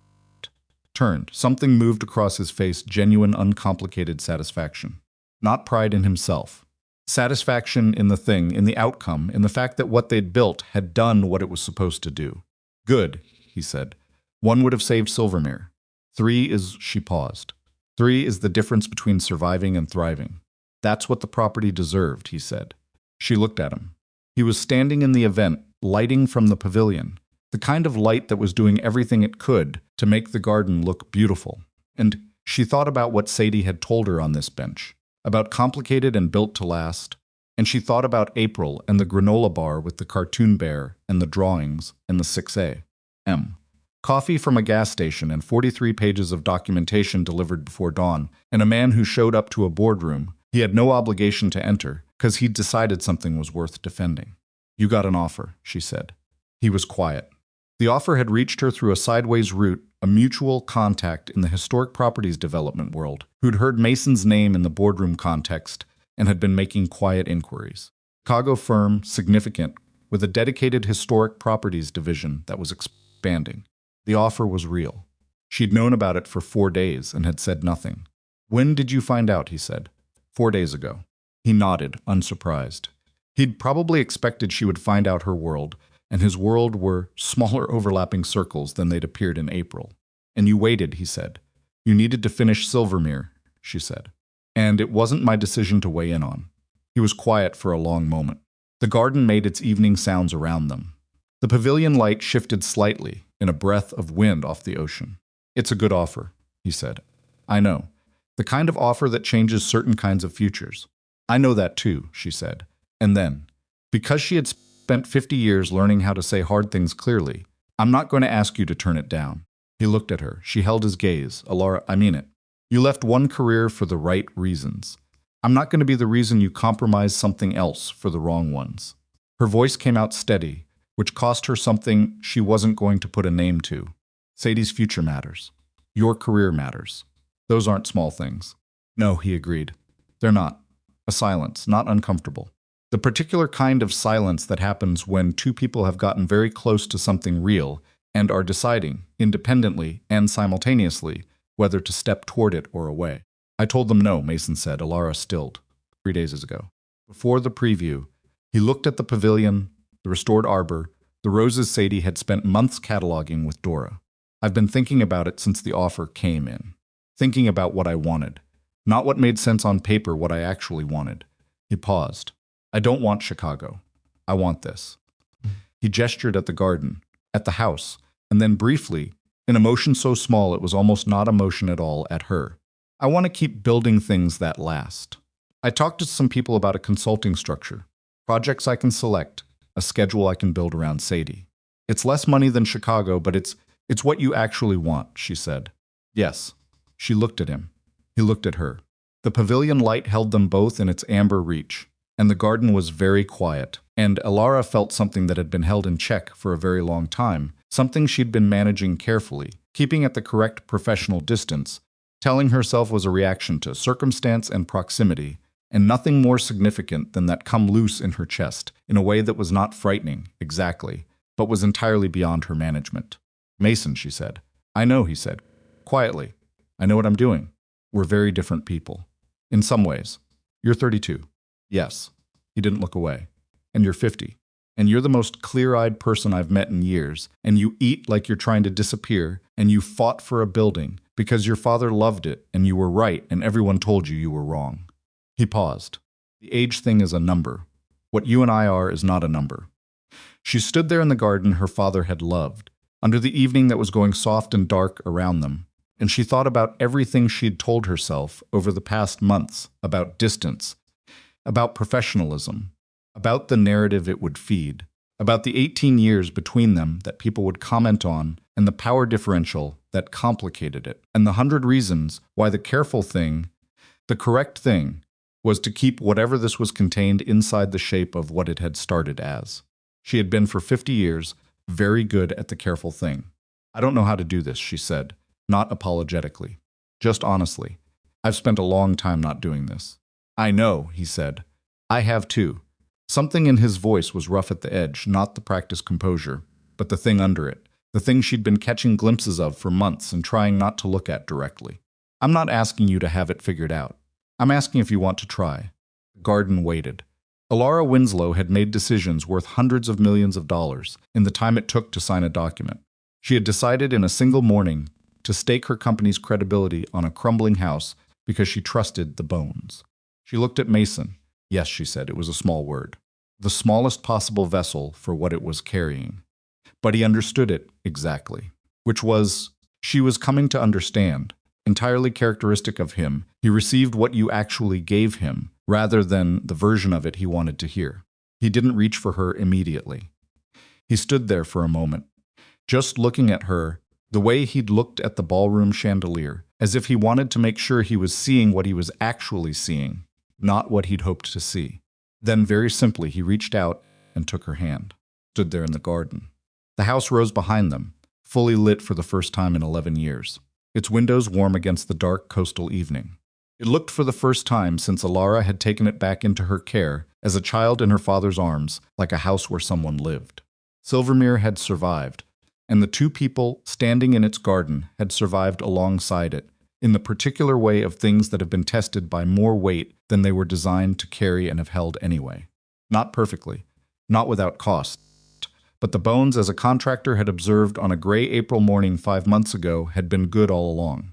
The first snow came to Silvermere in late November, which was earlier than usual, and caught everyone slightly off guard, the caretaking staff, the landscape crew that was still finishing the last of the garden winterization, and Sadie, who came running out of the main house in her socks and had to be retrieved before she made it as far as the rose arbor. Elara watched this from the kitchen window of the main house, which was now a functional kitchen again, for the first time in over a decade, properly plumbed, properly heated, restored to something close to its original layout with a few concessions to the century that had passed since it was designed. She was holding a coffee mug and wearing a sweater that belonged to Mason and was 2 sizes too large, and she was watching his daughter slide across the flagstone path in her socks toward the first snow of the season with the specific fearlessness of a child who has not yet learned to be careful about ice. Mason appeared at the back door before Sadie reached the arbor, in his jacket but no hat, and caught her by the back of her sweater with the unhurried ease of a parent who has performed this exact maneuver many times before. Socks, he said. It's not that cold, Sadie said. December. It's November. Boots, he said, unmoved. Sadie retreated inside with the particular dignity of a child who has lost an argument and intends to continue losing it slowly. Passed Elara in the kitchen doorway and said, "He always says boots," as if Elara might have some useful perspective to offer on the subject of boots versus no boots in the first snow of the year. "He's not wrong," Elara said. Sadie looked at her with Mason's eyes, which had long since stopped being a thing Elara noticed and had become simply a thing that was true about Sadie's face. "You always say that. Because he's usually right." "He's not always right," Sadie said, pulling her boots from the bench by the door with the air of someone who is complying under protest. He thought the east garden needed more gravel, and Doris said it needed more soil, and Dora was right. "That's true," Elara said. "He was wrong about the gravel." Sadie looked slightly mollified.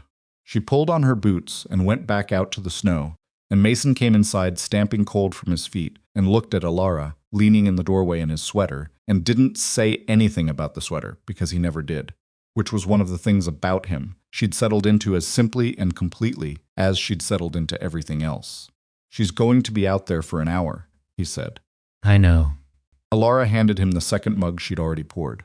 "Let her." He took the mug. He looked out the window at Sadie, who was already organizing the dusting of snow on the garden wall into some project whose logic was entirely her own.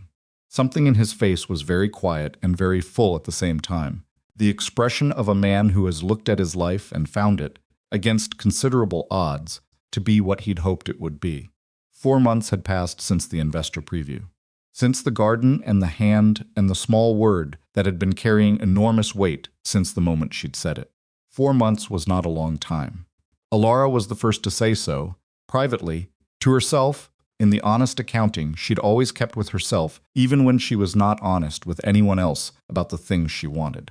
4 months was not long enough to be certain of anything, not of the shape the consulting practice would take, not of the particular arithmetic of a life that included a 7-year-old who called Elara by her first name and stole her pens, and had recently decided that Elara's method of making scrambled eggs was inferior to Mason's in ways she was prepared to explain in detail. It was not long enough. It was also, at this point, entirely irrelevant, because certainty had nothing to do with it. She had learned slowly, in the particular way adults learn things that children understand instinctively, that the absence of certainty was not the same as the presence of doubt. She was not certain about what came next.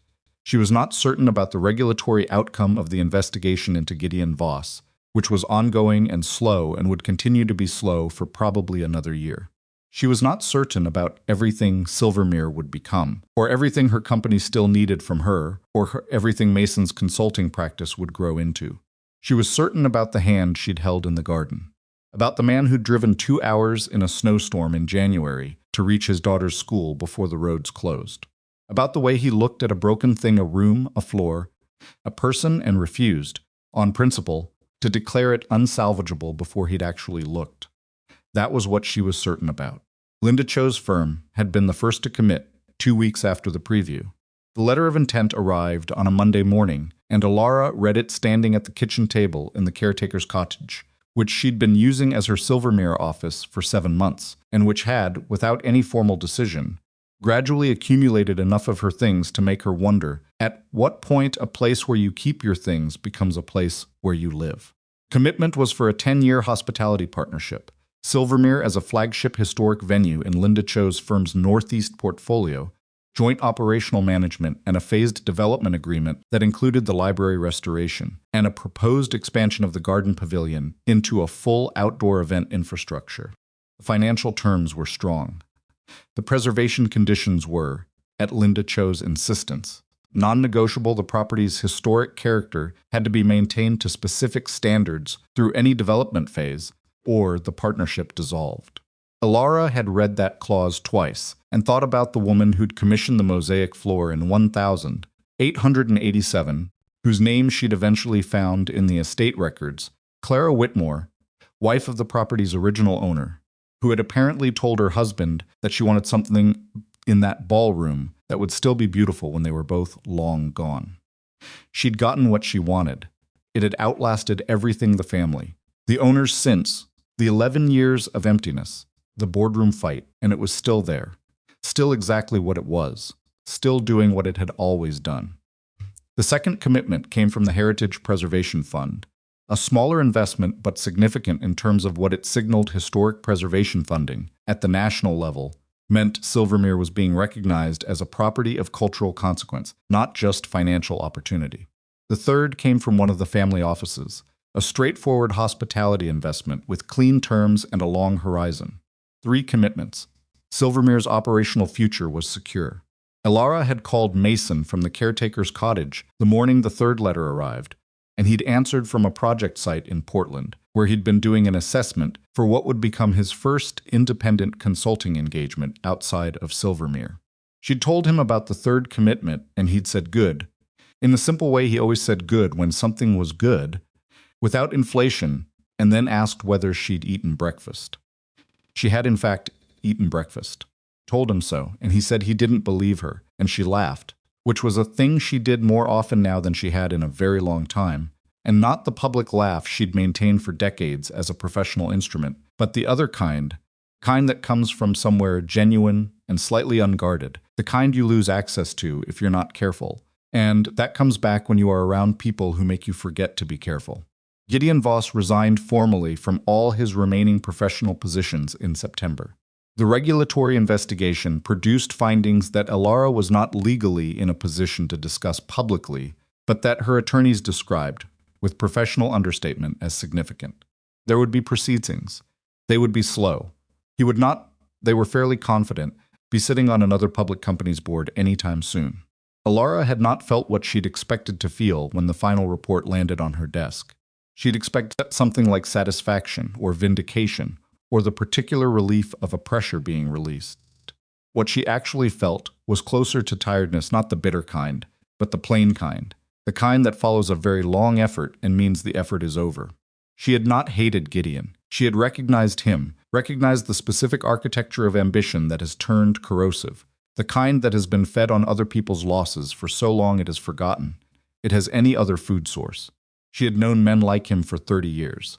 She had competed against them, and occasionally lost to them, and occasionally beaten them, and the beating had always felt less significant than she'd anticipated, because the fight was never really about them. It was always about what she was fighting for. What she had been fighting for was still standing. That was the thing that mattered. The board had restructured after Gideon's departure. 2 new members, both of whom Elara had been substantially involved in selecting a hospitality economist and a historic preservation specialist, whose presence on the board reflected the direction she intended to take the company in the next decade. Winslow Heritage Resorts was, as of the 3rd quarter, performing at its strongest in 6 years. The Silvermere partnership had generated attention across the industry that was translating into interest in the company's other underperforming heritage properties, 4 buildings in 3 countries that had been sitting in the portfolio as quiet drags and were now being looked at differently.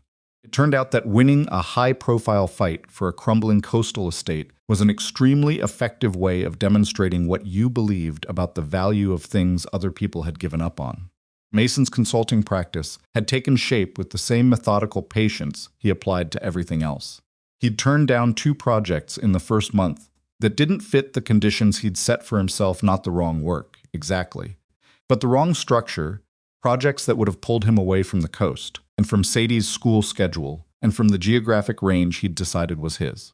He'd taken 3 others that did fit, and those 3 had produced 4 referrals, and by October he had more work than he could responsibly take on alone, which meant he was beginning, carefully, to think about what it would look like to bring someone else in. He talked to Elara about it on a Tuesday evening in October, the kind of cool, clear evening that Maine produces in fall, as if to compensate for everything winter is about to do. They were sitting at the kitchen table in the main house, the properly restored kitchen, not the caretaker's cottage, which had been reclaimed by the estate management staff, now that Silvermere was in active operational preparation. Sadie was in the adjacent room, doing homework with the diligent, slightly resentful focus she brought to mathematics, which she liked less than reading, and was, her teacher said, quite good at. There's a woman I worked with at Hardworking and Lorne, Mason said, Petra Vasquez. She left the firm 2 years ago, set up independently.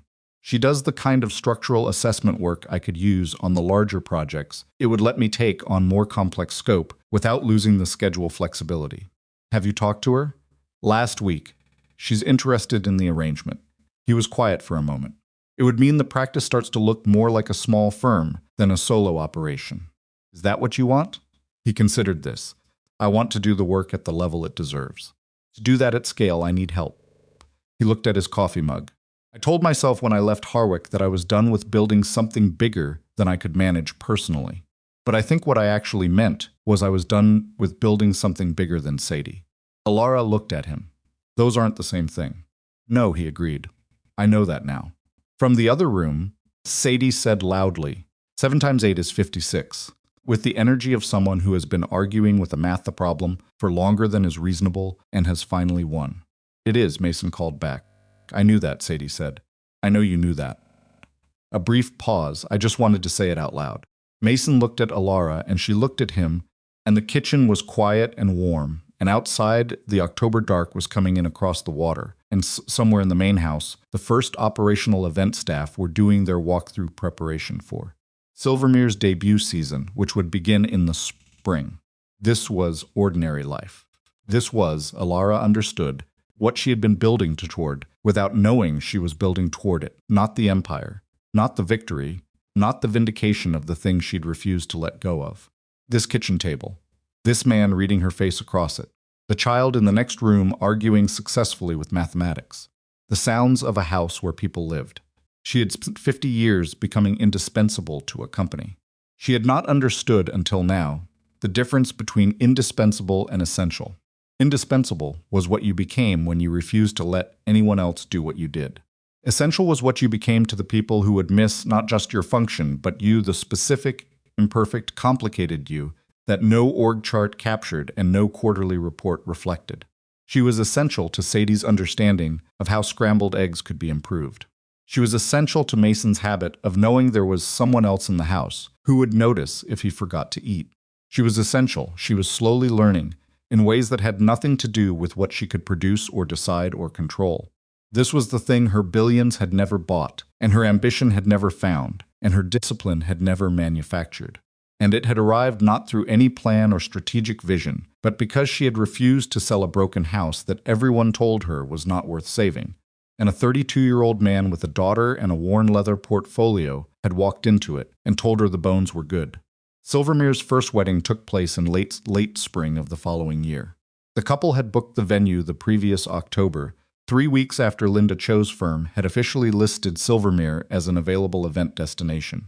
They were in their 60s, a woman who had grown up in coastal Maine and had been, she told Elara during the initial site visit, in love with Silvermere from the road since she was a girl. She had driven past it her entire life, she said, always wondering what it looked like inside. Elara had showed her the ballroom. The woman had stood in the amber and blue light of the chandelier above the mosaic floor and looked at it for a very long time without speaking, and then she'd turned to Elara with the clear-eyed directness of someone who is done deliberating and said, "This is where I want to get married."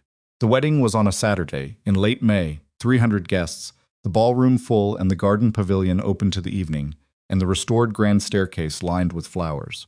The mosaic floor held 300 people dancing and was, as Mason had assessed 11 months earlier, structurally sound in a way that required no asterisks. Elara stood on the edge of the ballroom that evening and watched the dancing and felt something she had not felt inside Silvermere since she was a child, the particular warmth of a house fulfilling its purpose. Houses were not meant to stand empty. They were meant to hold people inside them, the noise and the warmth and the accumulated weight of occasions that meant something. Silvermere had been waiting to do this. It had been waiting through the 11 years of silence and the months of restoration and the board fight and all of it, waiting with the patience of something built to last, which knows that the right moment will eventually come. Mason found her at the edge of the room. He stood beside her, not touching, both of them watching the floor. 60 years from now, he said, someone is going to stand in this room and have no idea what it took to get it here. That's the point, Elara said. He looked at her. Is it? Your great work becomes someone else's ordinary world. That's how it's supposed to work. The floor didn't survive for us to be grateful for it. It survived so that woman could dance on it at her wedding without thinking about the 1,887 craftsmen who made it. She looked at the dancing couples. She gets to just dance. Mason was quiet for a moment. My father used to say something like that. He was a carpenter. He said the best thing you can build is something people stop noticing because it fits so perfectly into their life, they forget it wasn't always there. It was the first time he'd mentioned his father to her in any detail. She didn't press it. She filed it in the accumulating record of things she was learning about him, not all at once. Not in any comprehensive reveal, but in the way you learn someone real, which is gradually and out of order and never complete. He was right, she said. He was right about most things, Mason said. I didn't always appreciate it at the time. They stood there and watched the wedding. The chandelier above the mosaic, the restored plasterwork holding the sound and the light, the grand staircase visible through the open ballroom doors. Sadie was somewhere in the room. Elara could hear her before she could see her, which was usually how Sadie announced herself, a particular laugh that carried. She was with Dora, who had been invited as a guest, and they appeared to be in deep discussion about something near the garden entrance, possibly the pavilion roses, which were blooming for the first time in their restored configuration, and had turned out to be even better than Dora had predicted. Elara found Sadie with her eyes, and watched her for a moment, watched the easy confidence of her, the way she moved through the room, comfortable in it, as if Silvermere had always been part of the landscape of her life, which, Elara realized, it nearly had Sadie had come to this place when it was barely functional, had watched it come back, had been a small and consistent part of the process in her own particular way. She had never known it as empty. She had only ever known it as becoming. There was something in that, a lesson Elara was still working out the full shape of. Mason had asked her in October, not dramatically, not with any engineering of the moment, which would have been entirely unlike him. They had been in the garden in the early evening after a long week, the same low stone bench where Sadie had sat with her sketchbook and relayed things her father said, about complicated structures and how they were built to last, and Mason had looked at her for a long moment with the unhurried attention she had never fully gotten used to and said, "I want to marry you. I'm not asking right now because I don't have the ring yet, but I wanted you to know that that's where I am, so you could decide where you are." Elara had looked at him for a moment. "That's possibly the least conventional proposal warning I've ever heard," she said. "I'm not proposing, I'm informing." He held her gaze. "I think you deserve to know in advance what direction this is heading, so you can make a free decision about whether you want to walk in it." She thought about this, about the careful, deliberate respect of it, the refusal to ambush her, to engineer an emotional situation where yes would be the path of least resistance. He was giving her the information and the time and the space to decide with a clear head, because that was who he was. "Where I am," she said slowly, "is that I would very much like you to find the ring." He nodded once. Something in his face was very still and very full. "Okay," he said, quietly, as if that small word was also carrying something much larger, and they both understood it. He proposed in Silvermere's restored garden on a November evening, a few weeks after the first snow. No audience, no theater.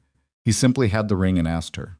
The ring had been his grandmother's, a fact he told her only after she'd said yes, which she had done without hesitation, which was unusual for her, who hesitated about almost everything that mattered in favor of analysis and consideration.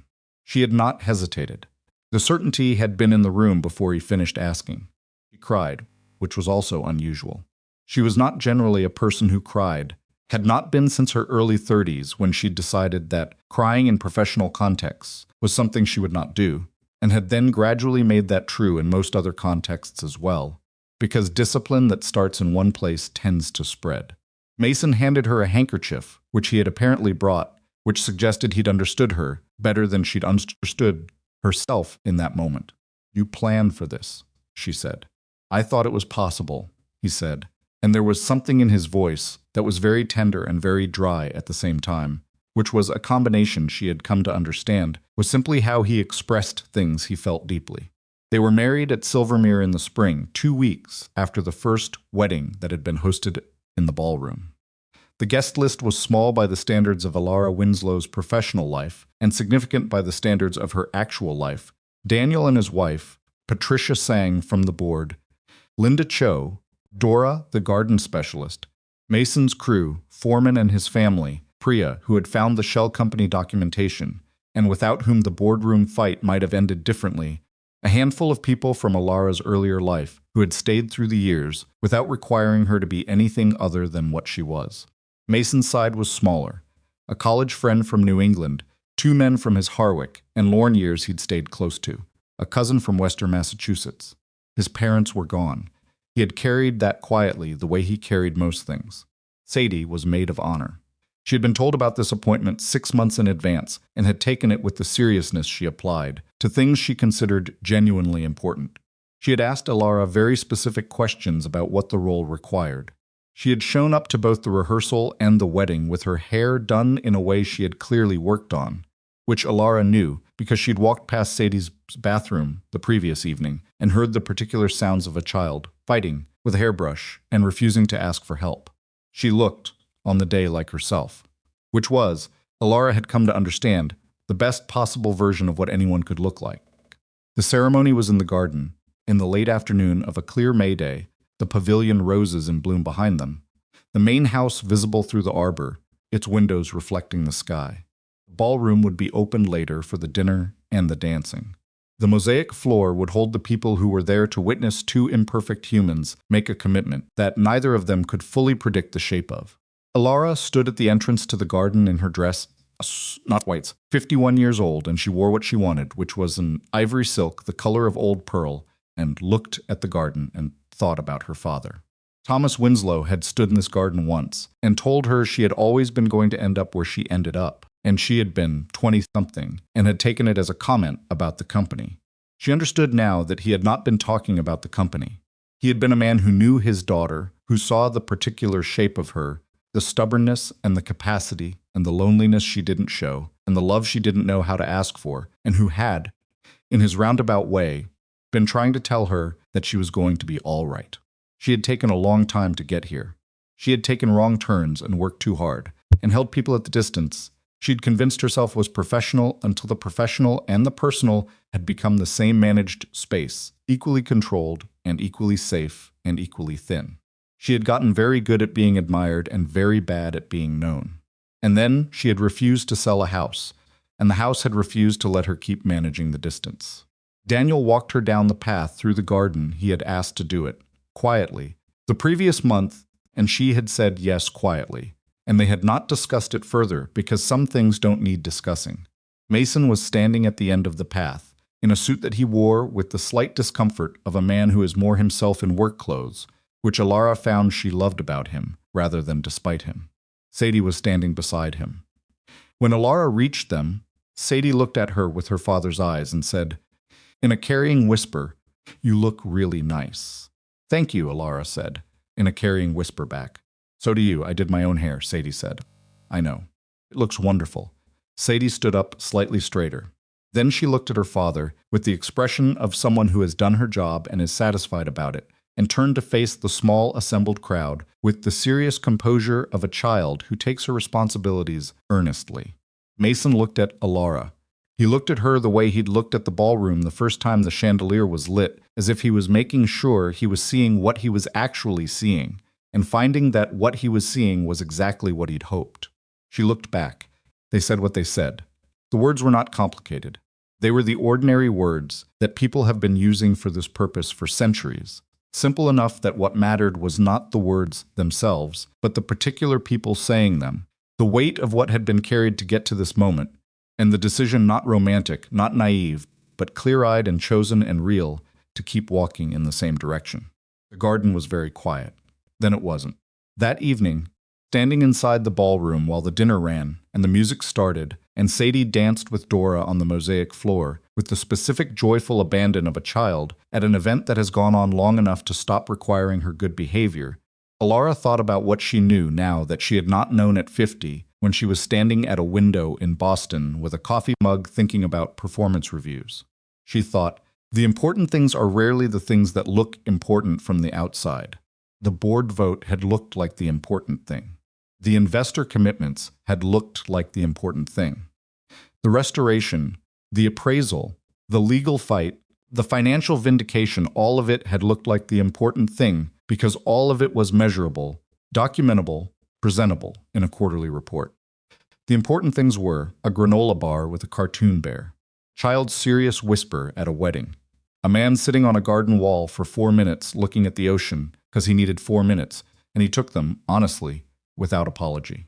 A house that had waited 11 years for someone to come back and see that the bones were still good. She had spent her career understanding that the most valuable things were the ones people had given up on too early. She had built a company on that premise. She had looked at undervalued properties and underestimated markets and underdeveloped opportunities, and she had seen, correctly, what other people had missed. It had taken her until 50 to apply the same premise to herself. She was not the woman she'd been at 30, driven and isolated, and mistaking the driven part for the whole of who she was. She was not the woman she'd been at 40 either, settled into a competence so complete it had become its own kind of armor.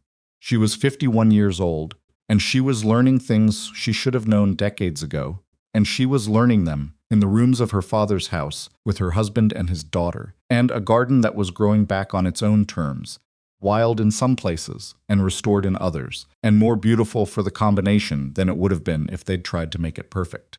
Nobody who loves something real expects it to be perfect. She had needed a long time to understand that. She was glad she'd finally gotten there, even if the road had been longer than she'd have chosen. Even if the years of distance and management, and the careful maintenance of a professional self that left less and less room for any other kind of self, even if all of that had cost her things she would not get back. It had also brought her here, to this room, to this music, to the child spinning on the mosaic floor, to the man who would come find her in the next few minutes, as he always did, because he had a specific gift for knowing when she had stepped away from the crowd and needed exactly one person to step away with her. She looked at the chandelier above the dancing, the amber light on the blue and cream pattern of the floor below, the plasterwork that was not quite perfect in the southwest corner and was exactly right anyway. And she felt not happiness exactly, because happiness was too simple a word for something this complicated and this earned, but something fuller. Something that had room in it for the losses and the wrong turns and the years it had taken, and was large enough to hold all of that and still have space left over. For this evening, this room, this life she had not planned and could not have planned and would not trade. Her father had been right. She had always been going to end up here. She just hadn't known, until very recently, what here actually meant. Mason appeared at her shoulder. He didn't say anything. He just stood with her and looked at the room. Sadie was still dancing. She had recruited the crew foreman's youngest son into whatever was happening on the mosaic floor, and the two of them were attempting something that bore only approximate relationship to the music, with the perfect unself-consciousness of children who dance, because the music is there, and their bodies want to, and there is no audience in their minds, only the floor and the movement and the moment. She's going to sleep for 12 hours, Mason said. She's going to be awake until 2 in the morning, telling us everything she remembers about this day, Elara said. He considered this. Also true. They stood there together in the ballroom that had been waiting 130 years for this ordinary, extraordinary evening in the house that had refused to be unsalvageable, in the life that neither of them had designed, but that both of them had, through stubbornness and honesty and the particular grace of refusing to settle for the managed distance built.